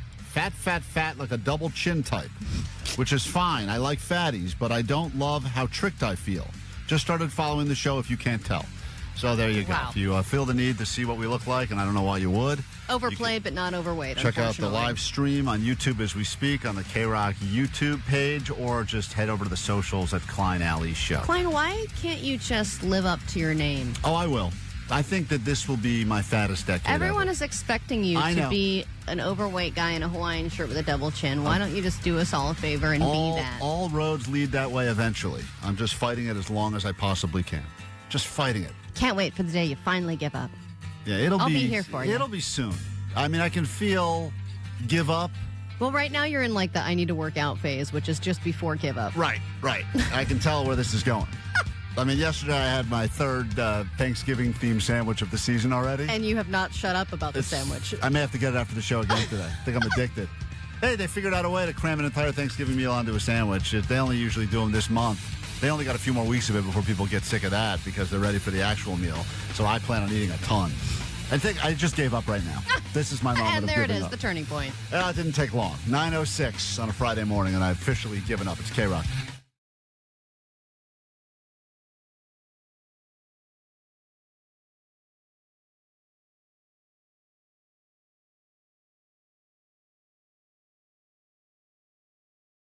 People who are stupid enough to get ripped off usually deserve it. That's true. No. You think that's true? They don't Allie? deserve it. Wow. Okay. Allie? 100%. Thank you. Hey, well, how often do we read about all these scams and they're like, I don't know, Jared Leto said he was in love with me. And you're like, dude, come on. But they deserve it? If they are not learning from their mistakes and they're falling for all of these very obvious traps. You're the old grandma. I know, and I think that's really sad. All right. Obviously not. Not that we need Especially to because she just got broken up with by Jared Leto. Not that we need to give you the official scores, because we really don't. But we will give you the scores after this, because we've all taken the test, and we'll put it up once again on our socials at Klein Alley Show if you want to see how you score on the official psycho test, whatever you want to call it. We will give you our scores. Place your bets. Now you've heard some answers. The official results. Next on KROQ. Klein Alley Show! Mornings on KROQ! 106.7 KROQ. All right, let's figure this out once and for all. Perhaps we'll be shocked. This quiz in total was like 30 questions. We only did a few of them on the air because we fought about the first one for 5 minutes. So according to the text line, that makes us truly crazy. That makes us all crazy. We couldn't even get through one question without all fighting. This will really make you think about how you perceive the world, and if you are a good, decent, upstanding citizen, or do you have psycho traits, tendencies, etc. 562 said, Allie, I do not believe you're a psycho. You're just overly critical and highly judgmental, but definitely not psychotic. A lot of these questions are about how you perceive your own success versus other people's failure, and do you actually have any emotion as it pertains to other people, quote, losers, etc. in the world. 626 said that, even though Omar doesn't feel love is overrated, Omar's dad did. Yep, that's right. Yep, he sure did. Got right out. All right, I have seen the... Whoa, I just got a... Oh, man. Just saw someone score on the show. Wow. That is... We may have to report that to HR. I'm not even kidding. All right, let's reveal the... You decided to share your location permanently with the person you're dating. I would love to hear how that worked out for you. Was that a positive? Was that a negative? Because a new article has come out where they have discussed the pros and cons, and that if it is a net positive or a net negative for the relationship, if you are constantly aware of your partner's location. Some people say, oh, this means that we have full trust with each other, not hiding anything. But others say it's a very bad thing, and we will get into it. I want to hear your stories. If you did it, if you're currently doing it, perhaps only one of you is being followed. I don't know. I'd love to hear how that's working out for you. There are a bunch of therapists who have chimed in on whether or not sharing your location is a healthy thing to do, and they kind of are split. One says, unless you're opposed to the idea altogether, location sharing is a very practical way for couples to coordinate their daily lives. Another person said, in my experience, I find that it doesn't build trust, it just builds suspicion instead. Because you're always wondering where they are, and then if you check and they're not where they say they're supposed to be, it just unlocks this whole thing of skepticism. Yeah, I can see why both have the advantage, but also clearly why both have the disadvantage. So we'll get to your calls on that in a moment. But first, I think we need to share with you this, maybe the biggest news story of the week. I don't know why it's not getting more attention. Obviously, there's a lot of stuff happening with Trump announcing his cabinet. That's getting a lot of buzz. There's the Tyson fight that's happening. There's Conan hosting the Oscars. And then there's this story that just gets kind of buried by the media. But I think we can all agree this is the biggest story of the week. I started noticing the pickles in 2012. I'd be driving to work and I would notice a jar of pickles sitting on the median at my exit. Did you catch that? There's a woman that Did has you catch that? noticed for the better part of a while now. Almost 10 years? There has been a jar of pickles sitting at the exit that she gets off at every day to go to her job. And it's something that most people probably drive by and didn't even notice, but she notices. One more time in slow motion. In 2015, they disappeared, and then quickly a new jar was put in its place. But a jar of pickles on the highway? Why? Who knows? So this mystery... Oh, riveting. She solved Are we going to solve the mystery? Nope. No. She, Who knows? in 10 years, has not gotten to the bottom of this jar of pickle mystery. I mean, we're almost at 2025. It's been happening since 2015. Yet when a pickle jar gets taken away, another one gets replaced. I would imagine that this is drunk teenagers. End of story. No, case because closed. if that is the case, they wouldn't be drunk teenagers anymore. They'd be drunk mid-20-year-olds now at this point. Yeah, They're but not I doing... think they pass it on. You know? think so? Oh, yeah. I think it gets passed on. It's like someone told us to the pickle jar. We have to be the next group of idiots to put a pickle jar. It's been going on for a decade. Are you sure it's pickles and not a homeless person's bathroom? That's what I would have guessed originally. You know what I mean? Because then it would make sense, and we've talked about that. That is the winner of the Golden Bottle Club. Barb did what any mystery pickle jar enthusiast would do. What a sentence there. Let's hear that one again. Deleted all of her social media accounts and got Barb rid of did her what friends. any mystery pickle jar enthusiast would do. Feed her 11 cats. Lived the rest of her life alone. Started sharing pictures of the pickles on my social media. But that's not all. The pickles have their own Google Maps destination page. I think the universe brought these pickles into my life because we needed something fun and positive to talk about. So I don't think we needed it that bad. Her theory, I think we're good on her it. theory, Allie, is that this was some sort of a divine intervention, that they said this Barb needs a jar of mystery pickles in her life. And then she was the one that's going to make it go viral with social media and then turn it into a Google Maps location. How does that to make give you- it its proper importance. How does that make you feel if you finally get that sweet divine intervention and that's how you get it? You don't get the lottery win. You don't get the... God's like, Barb needs something. Give her pickles Give her- on the freeway. It's just a random, fun thing that blows people's minds. And I couldn't help but ask, blow are anyone's there any... mind. Yeah. Are any of our minds blown right now? Just out of curiosity? No, I don't even And I have... couldn't help but ask, are there any campaigns to change the town name from De Pear to De Pickle? Wow, he was really proud of that one, huh? This guy He stinks. definitely didn't get the Trump cabinet stories. No, he's hoping for one of those stories. Like, just cover the pickle jar. Are there any campaigns to change the town name from DePear to DePickle? Oh, no, that courtesy laugh. She liked that. Terrible joke. That would be. Thank you, Vanessa. That's right. Can I hear Vanessa's terrible joke? What dropping were your off? thoughts about that, Vanessa?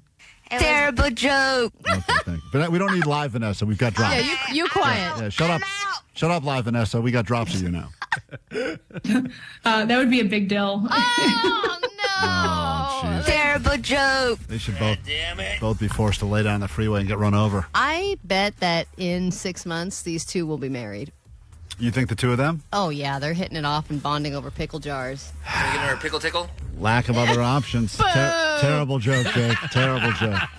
A lot of people on the phone right now. Heather, Darwin, Robert, Rosie. We'll get to your calls in a moment. Everyone wants to chime in on the conversation of couples that share their location. Good, bad, or otherwise. We'll get to that after this quick break, KROQ. The 33rd annual KROQ Almost Acoustic Christmas, Saturday, December 14th, Kia Forum. Tickets on sale today at noon at Ticketmaster. Wanna go for sleigh ride together with you? The Smashing Pumpkins, the Linda Lindas, Jimmy Eat World, Beck.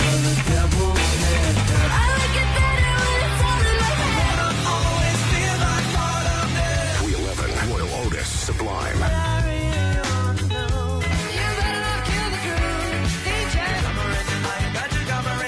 AWOL Nation, Baby, Franz Ferdinand.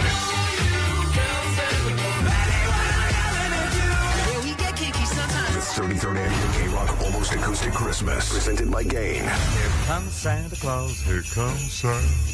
Proceeds benefit Carlos Ninos and Al Wooten Jr. Youth Center. Driven by Kia. Visit kia.com to discover movement that inspires. KROQ. Right now.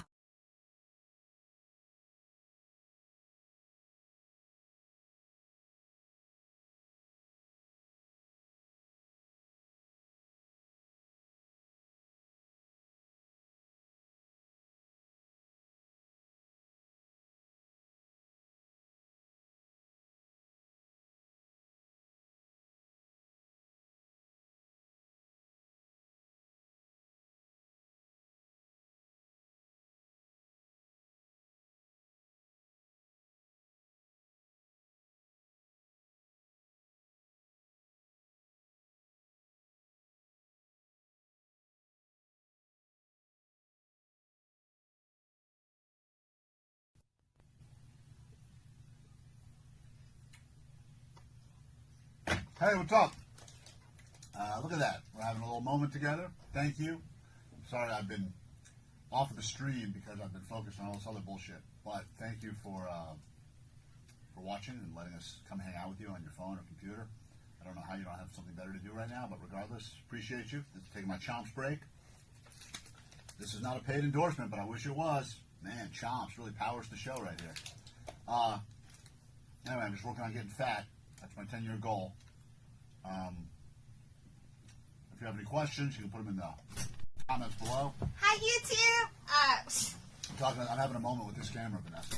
The mics are on and everything. We're talking. Hey, YouTube, if you can hear me. That camera's not on. Just mine. You want to come over here? What do you want to say? What up, YouTube? Bang, whatever. Bang that. They have a name. What are you trying to say? They have What's your guys? I wish they could talk back. It's like Bang Meg. They have a YouTube name. She's looking at Bang, apparently. What was that? No. Oh. What's their YouTube name, Allie? Do you know? Who? The Allie, YouTubers? we're talking now. Mic's on. We're talking Mics are on? Talking to the YouTubers. I don't know if your camera's Hi, tubers. No, they don't. They have a name. Are you tubed up? No, don't do no. I'm gonna get out of here before they I'm come up tubed with up. So anyway. Is this turkey stick talk? Yeah, you want one? Hey, KROQ, hold. I got an extra. You want one? No, because I already had a sausage. So anyway, this is what we do usually when commercials are on. I just did my first pee. I just took a shit.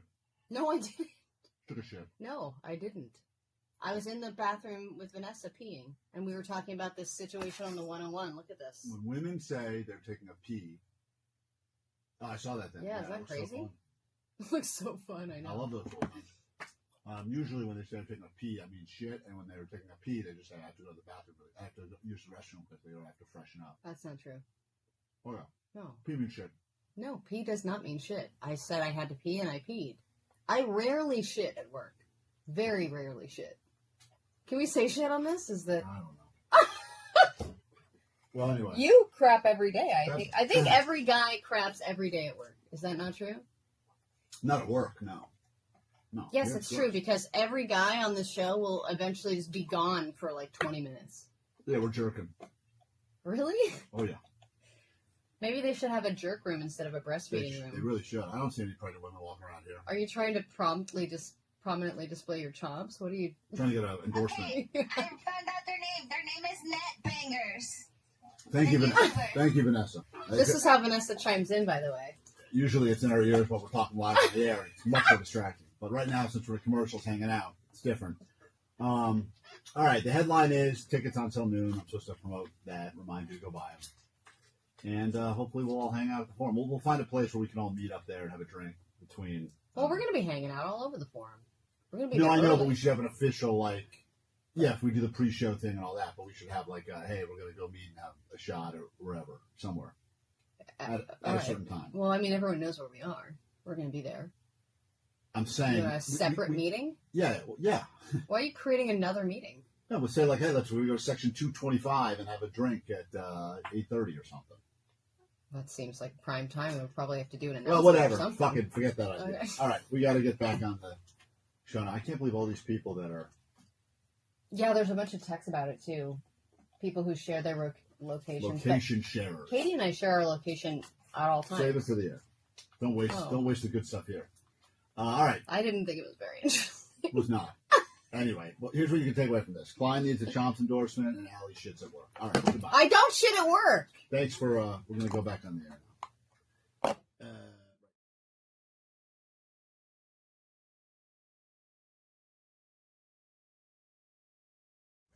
Music. Powered by Smoke Flower, an OC original and LA-made streetwear brand. Klein Alley Show. Still a better thing to wake up to than your neighbor's annoying doodle. Klein Alley Show. Mornings on KROQ. Do not share your location with anyone, even the people you trust the most in your life, until you hear what we have to tell you after this Weezer song.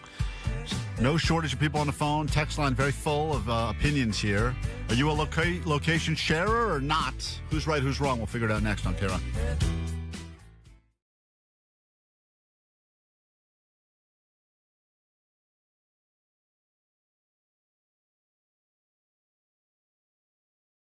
Results now, of course. If you'd like to take the quiz, we'll post the link up on our socials. Klein Alley Show. You can take it yourself. Great family event. Just gather up and around and figure out who in your family is the biggest psycho. Just a great thing to do on Thanksgiving. Oh yeah, skip movie night and do this. All right, let's see here. I got the results. Let's start with, you want to go lowest to highest? Sure. Yeah, let's do that. Well, Omar said that he would be the lowest on the show. And even though a lot of people on the text line thought perhaps Omar would be the biggest psycho, he is perhaps the most normal, the least psycho, with a score of only 1.3 out of 5. Wow. Thank you. He basically answered everything in the what would be considered the approved, but not only approved, but like the what you want a person to think and feel like. A good human. That's right, Jay. Number 5 on the pussy scale. You got a 5. I also think, though, it's so funny because if I were to take this same quiz maybe 15 years ago, I think it would have been totally different.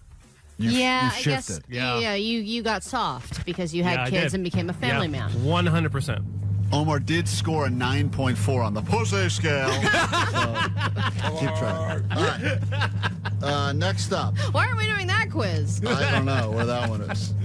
With a score of 1.6 on a primary psychopathy, but a very high 2.4 on her secondary psychopathy. That's the worst one, I think. Oh, yeah, because there's two different ways these scores are broken down. There's your primary. And the secondary is like, I get joy out of other people's pain. Right. Like, it makes me happy emotionally. Vanessa, you finished second to last place. What a liar. So there, I don't. Maybe you, Vanessa, didn't understand the question. It's possible, right? No, I understood. I was pretty neutral or disagree a little, agree a little. I think neutral on every question means... You're psycho. Yes. If you don't have an opinion. You don't even have emotions. You're just like neutral, neutral, neutral, neutral. That's apathy. With a score of 2, Jake the Nerd Whoa. Woo! is next up. He is an island unto himself. I can't believe they said that when he took the quiz. So I think a lot of people would suspect Jake in a murder, but he would turn out to be innocent. Like, he'd be like, and the alibi checked out because he was at a weird Magic the Gathering tournament.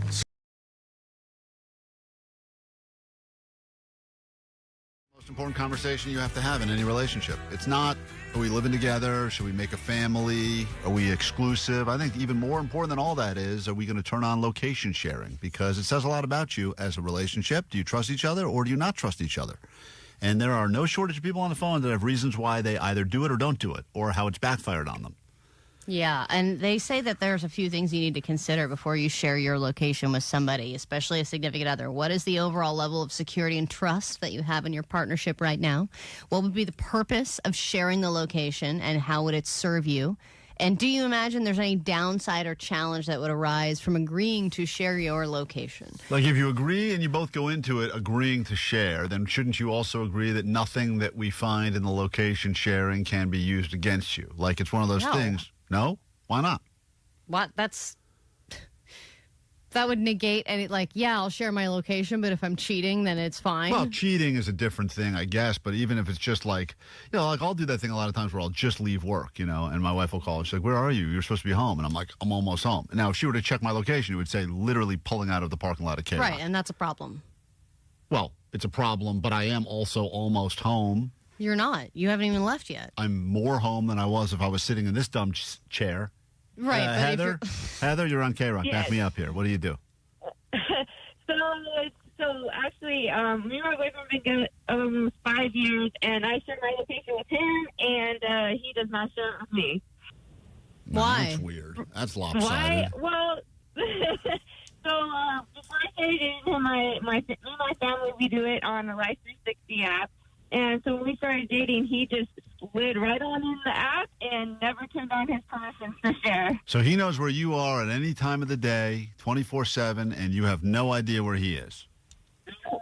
24/7. Every once in a while, whenever I get mad, I might turn it off so no one can see me. See, that's the other problem. If you do agree to the share and then you randomly turn it off for some reason. But does it notify you that they've turned it off?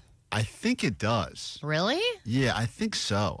Oh, yes. I think I have gotten so-and-so stopped sharing the location, because if I have friends that are, like, on their way, they will share the location so that we just know around what time. Because instead of going, like, what's your ETA and have you hit an accident, like, sharing the location eliminates all that. Robert on KROQ talking about couples that choose to share location with each other. Is it a net positive, net negative? Psychiatrists and psychologists have all weighed in. We'll give you the results in a moment, but what say you? Well, actually, I'm a Class A driver, so I'm gone all the time, and I share my location with my wife just because she's always curious where I'm at. She's like, where are you at today? Oh, you're in San Diego. You're in Oxnard. I think it's a good thing. But then what do you have to talk about? Now you've already ruined all the good conversation. Where'd you go today? I know. I wrote it all down. Yeah, I mean, that's the problem. Well, then she also helps me out. It's like, well, there's an In-N-Out close to you. It's good if they help you out, but it's bad if they ask you for, hey, I noticed you're right by a Sephora. Can you get me everything? Rosie, what say you? Do you location share? Yeah. Me and my ex-boyfriend used to location share. It started because, I went out one night and he wanted to make sure I was home safe, so I sent him my location, and then I never took it off, and then he shared his. But I feel like I'm an anxious person, and I don't trust men, so I'd always be looking at his location. And sometimes it's not accurate. It'll say he's, home, but it'll be, in a different section of the apartment. And I'd be like, are you actually at home? Are you cheating on me in the kitchen right now? Wow. It says you're in the bathroom.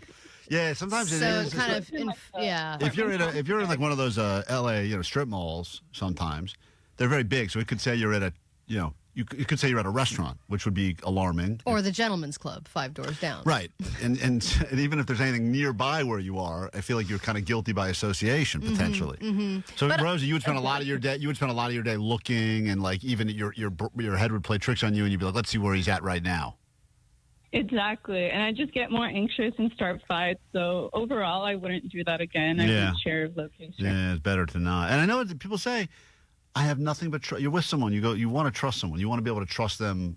No strings attached trust. I have no problem sharing my location at all times. My life is boring. But what if you want to do something just for you and you don't want to be tracked? Or what if you decide Yeah, to but I don't think that my wife is checking my location all the time. Yeah, she's cheating herself. No. I share my location. Me and Katie share a location indefinitely, always. But even now with this conversation, I'm like, oh, yeah, I guess I can check where she's at right now and she's home. But I don't think to check on it every day. But what if you were to check all of a sudden and she's not there, and then you were to call and say, just, hey, where are you at? And she's like, oh, I'm home. And you're like, that's weird. Wouldn't that just all of a sudden open up a bunch of weird suspicions in your brain? That definitely would, because there's no reason that she, why would she be somewhere why would she lie to me about where she was? She never does that. Now Allie's seeming real suspicious all of a sudden. Darwin? Yeah, shady. Hey. What's up? How's it going? It's going good. What's up with you? Are you answering your own questions? Yeah. You should share your location with yourself. All right, go ahead. I was ready. What say you, Darwin? It's going good for us, too. We'll start with this. I was in a relationship where we didn't share locations, and let's just say I ended up getting an STD. Let's just say that because that's what happened? Yeah. Okay. How you feeling? Itchy. And Good. now I'm in a relationship where I didn't, and I'm STD-free, minus the one I already have. So you think that... I'm STD-free minus the one I already have. It's a beautiful bumper sticker. So wait, Darwin, I guess your theory is that if you're not location sharing, then potentially you're genital sharing. Is that what you're saying? Pretty much. I mean, yeah, there should be trust, but also at the same time that it gives you some type of closure, I guess you would say. Mm-hmm. Yeah, see, 626 said, I've been married for 20 years and my husband wants me to share my location and I keep dodging it. I don't want to. I feel like it's weird and I don't like being monitored. And I have a phone and you can just call me. It's creepy and weird to share somebody's location. And that's the part that I think people get all caught up on is they go, if you have nothing to hide, then why would you not share? And other people go, I have nothing to hide. I just don't want to feel like I'm constantly being tracked, wherever I go. It's just a weird feeling. Yeah, I guess for me, I don't care about that. I know that we're all being tracked and monitored these days. And, people are like, oh, they don't want, the cops to have access to ring footage. And I'm like, but everyone is all being recorded now. So Carrie. What does it matter? Carrie on KROQ. Good morning. Hey, so I trusted my husband for 27 years and didn't share. And then it turns out 14 years ago, he had cheated on me somewhat. I mean, no sex, but still cheated. And didn't find out about it for 14 years. So now he shares his location, but I do not. How did you find out 14 years after the fact? Oh, because he tried to tell me he'd never cheat on me, and he used that as an example of how he would never cheat on me because he didn't have sex that time, even though he had What an a couple idiot. dates with Right, so someone. he cheated on you, 14 years, got away I've with never it. cheated on you. I almost did. And then he says, one time I had Yeah. a chance to have sex, but we didn't have sex. We just did whatever else. Yeah. Oh, man. So, How did that sit with I you? mean, and I have forgiven him, but Right. I still have serious trust issues. So after that happens, you go, I'm putting the tracker on you. Yeah. All right. That's Do you share location? What a terrible feeling that is, being in that kind of relationship. Absolutely. Where, And oh, my God. So then to feel like you can't fully trust a person, Ugh, so you always need to be yeah. checking up on them, that just unravels Jake you. has only been dating Tina for like a week, and I think they're already sharing locations. No, that was just on her way to my house. What does that mean? That means she shared her location to let me know how close she was getting to my house because she lives an hour away. Yeah. So I can check and See, see. that happens all the time. Gotta get yourself all fluffed up and ready. Ew. Nice, Jake. Gross. Nice. Yeah, thanks, bro. This is so disgusting. Allie loves it. Hey, look, she's like 3 minutes away. It's time to start getting in the mood, right? Yeah, exactly. All right. Well, there's no shortage. What did the overall opinion of the experts say? What did they say? They were on both sides? They're all over the place. Yeah, it depends on the relationship. And it depends on how you both feel about the security of your... I think if you're both secure in your relationship and it's helping you in some way to coordinate your daily life, then it's absolutely fine. The problem But if is, you're an insecure person or a person who's a jealous person, Yeah. it's probably not a good idea. and as soon as one person says no, I think it just makes the whole... It's like Yeah, even why that- no? Right, why no? And then it just starts all that stuff. All right. Well, this song should put you back in that romantic mood. I put a tracker on Chris Martin when we were at his place. Oh, nice. He's in Malibu. Where's he right now? Oh, Malibu. nice. Wait a minute. He's not? Oh, no. Don't cheat on us, Chris Martin. We love you. This is KROQ. We are Klein Alley Show.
Just kidding.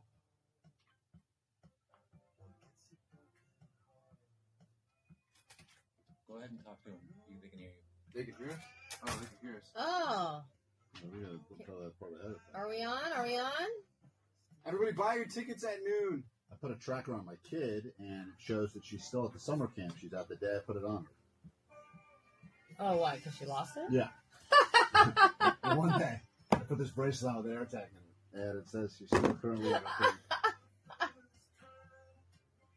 Yeah, I wonder if 626 said, I wonder if Dave Grohl has a tracker now, and I bet they are having a discussion about whether or not they should be sharing their location. Yeah, but why would they- it's crazy that like A-listers like Dave Grohl have the same conversations about. Yeah, but that wouldn't matter anyway, because if you're a rock star, you're in a different city every. That doesn't show what you're I know, doing but if in he's the out city. at parties and stuff after his Oh, show, wouldn't she whatever. be like, "Where the fuck are you now?" Rock Like, star. why? Yeah, but you can't just go rock star. Sure. I think you could. That's everyone knows That doesn't mean you can be a shithead and But they know cheat what on they're your getting wife all the themselves fucking into, time. though, also. That's the thing, kind of sadly. Can they hear the music too?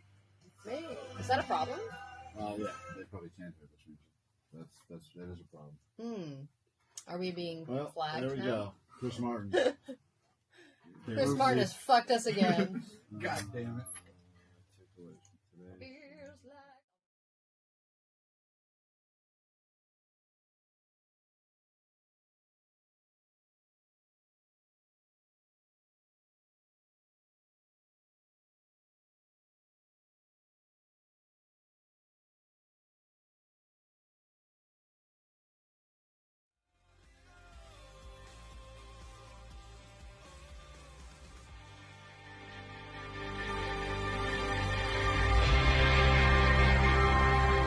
Klein Alley Show.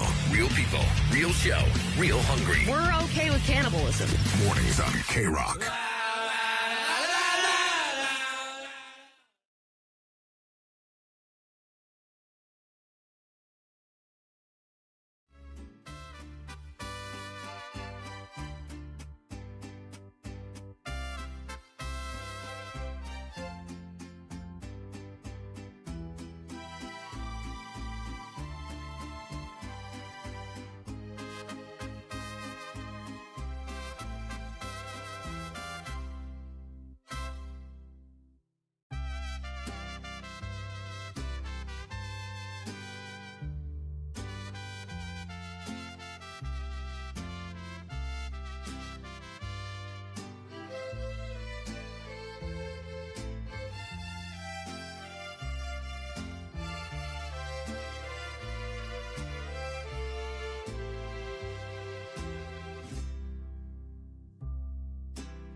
K-Rock, Klein Alley Show. We'll get out of here with the takeaways in a moment. Then, of course, the anthem of the weekend song will hit the airwaves of K-Rock for you to absolutely get into the right vibe, headspace for the weekend ahead.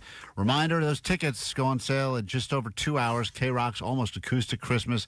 By Monday, we may be saying sold out K-Rock Almost Acoustic Christmas, so be ready to buy them tickets before they're gone. And you go, man, I procrastinated. What a loser I am. Don't let it happen to you. First, though, we got to do some Klein's Lines so Vanessa and I can pick some winners this weekend. I like football. I focus on it a lot.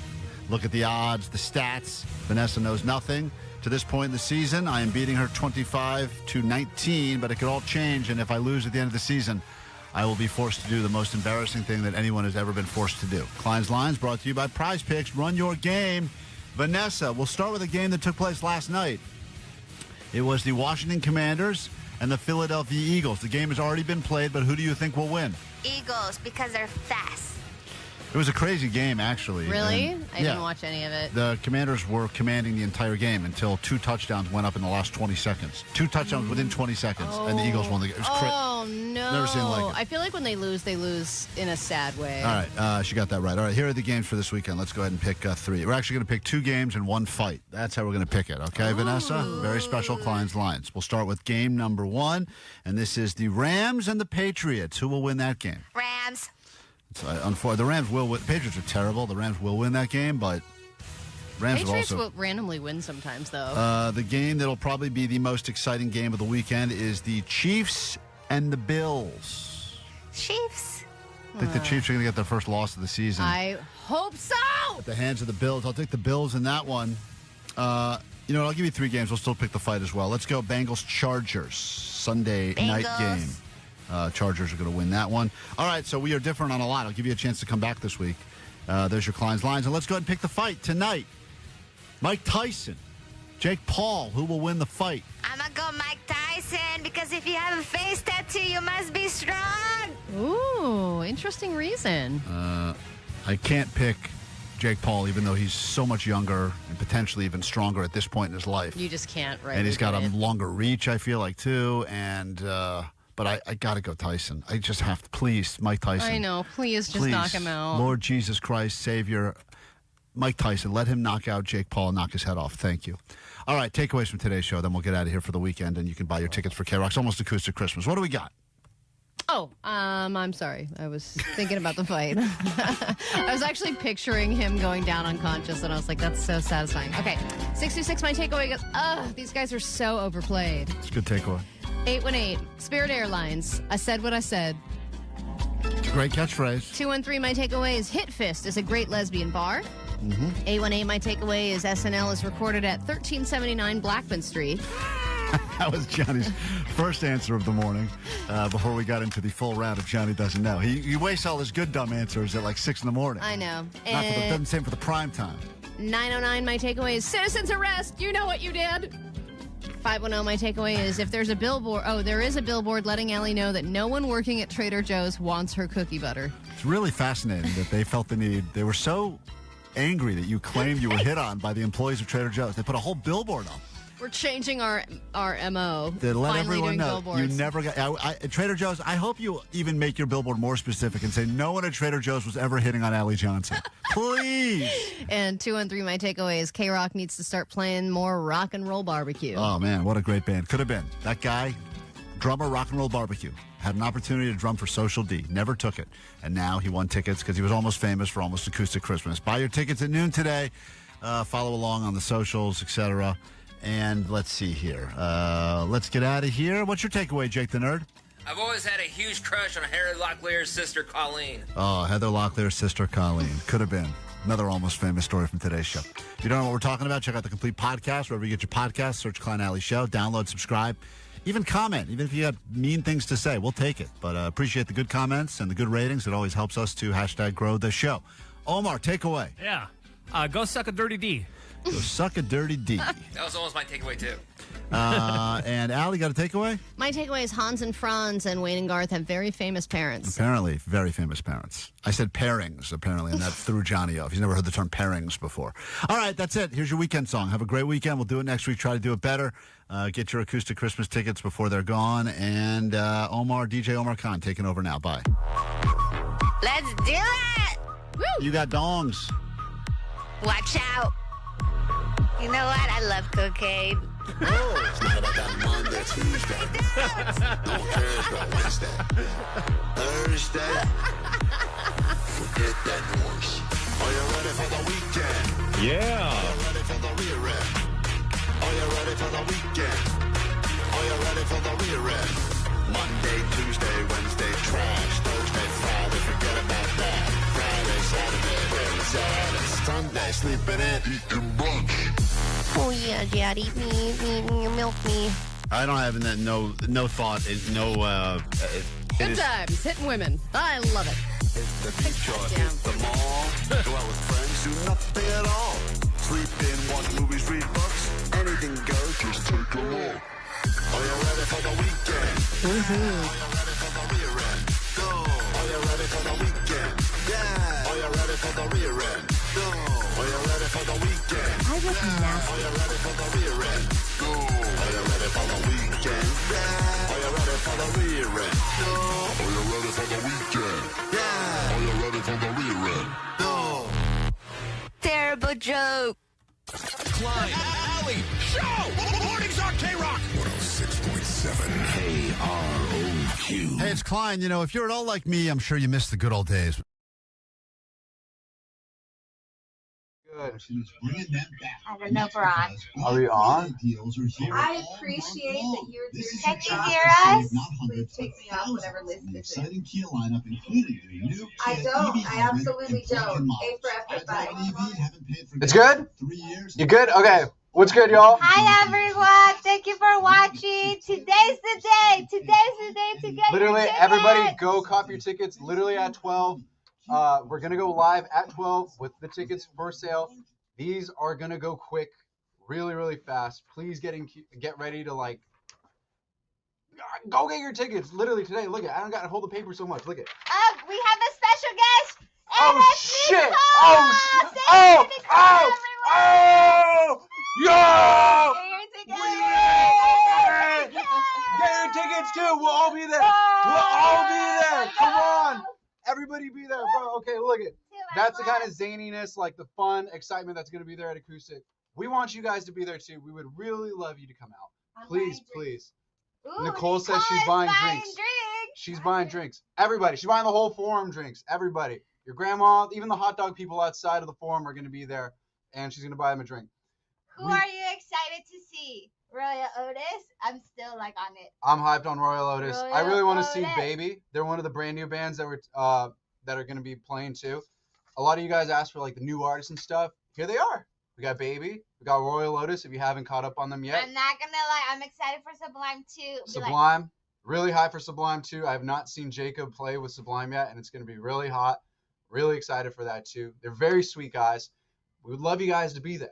We really want to see. We want to see the net bangers out there. We want to see you when we broadcast outside of them. Yes, last year when we were outside broadcasting on the concourse, there was a ton of people.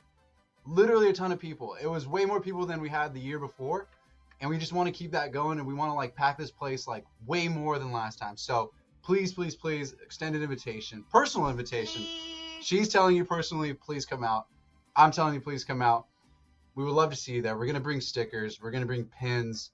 There's going to be people wearing cool KROQ shirts, even the vintage ones from back in the day.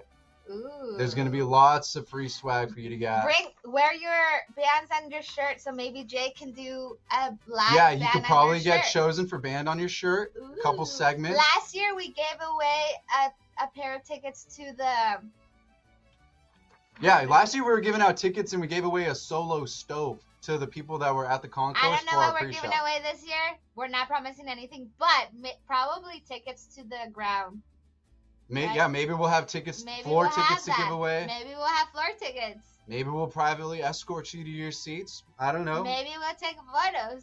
I do want to take a group photo. All the net bangers, everybody that comes to our live show out on the concourse before Acoustic. Ooh, I'd love to take a live photo with everybody because we love you guys and we love seeing you guys and we love doing stuff like this every morning. Like this is like really cool, interactive. Like look at, there's 257. Let's say hello. Hello, Karina. Hello, Jose. Hello, Erica. Jose, Eric. Hello, Andrew. All the net bangers. No name. I think his name's Cole. No names. Not no mamas. Oh, no man. mamas is Spanish I'm slang. clearly. Yes. So blind. please come out. We love to see you guys. Okay. All Tickets right, on get sale. your tickets at noon. Woo! Tickets at noon. Go get them right now on Ticketmaster. Don't do anywhere else. We'll Don't get see burned. you there, guys. 2 hours away. About get on there. Bye bye. Bye, guys. Thanks for watching and listening.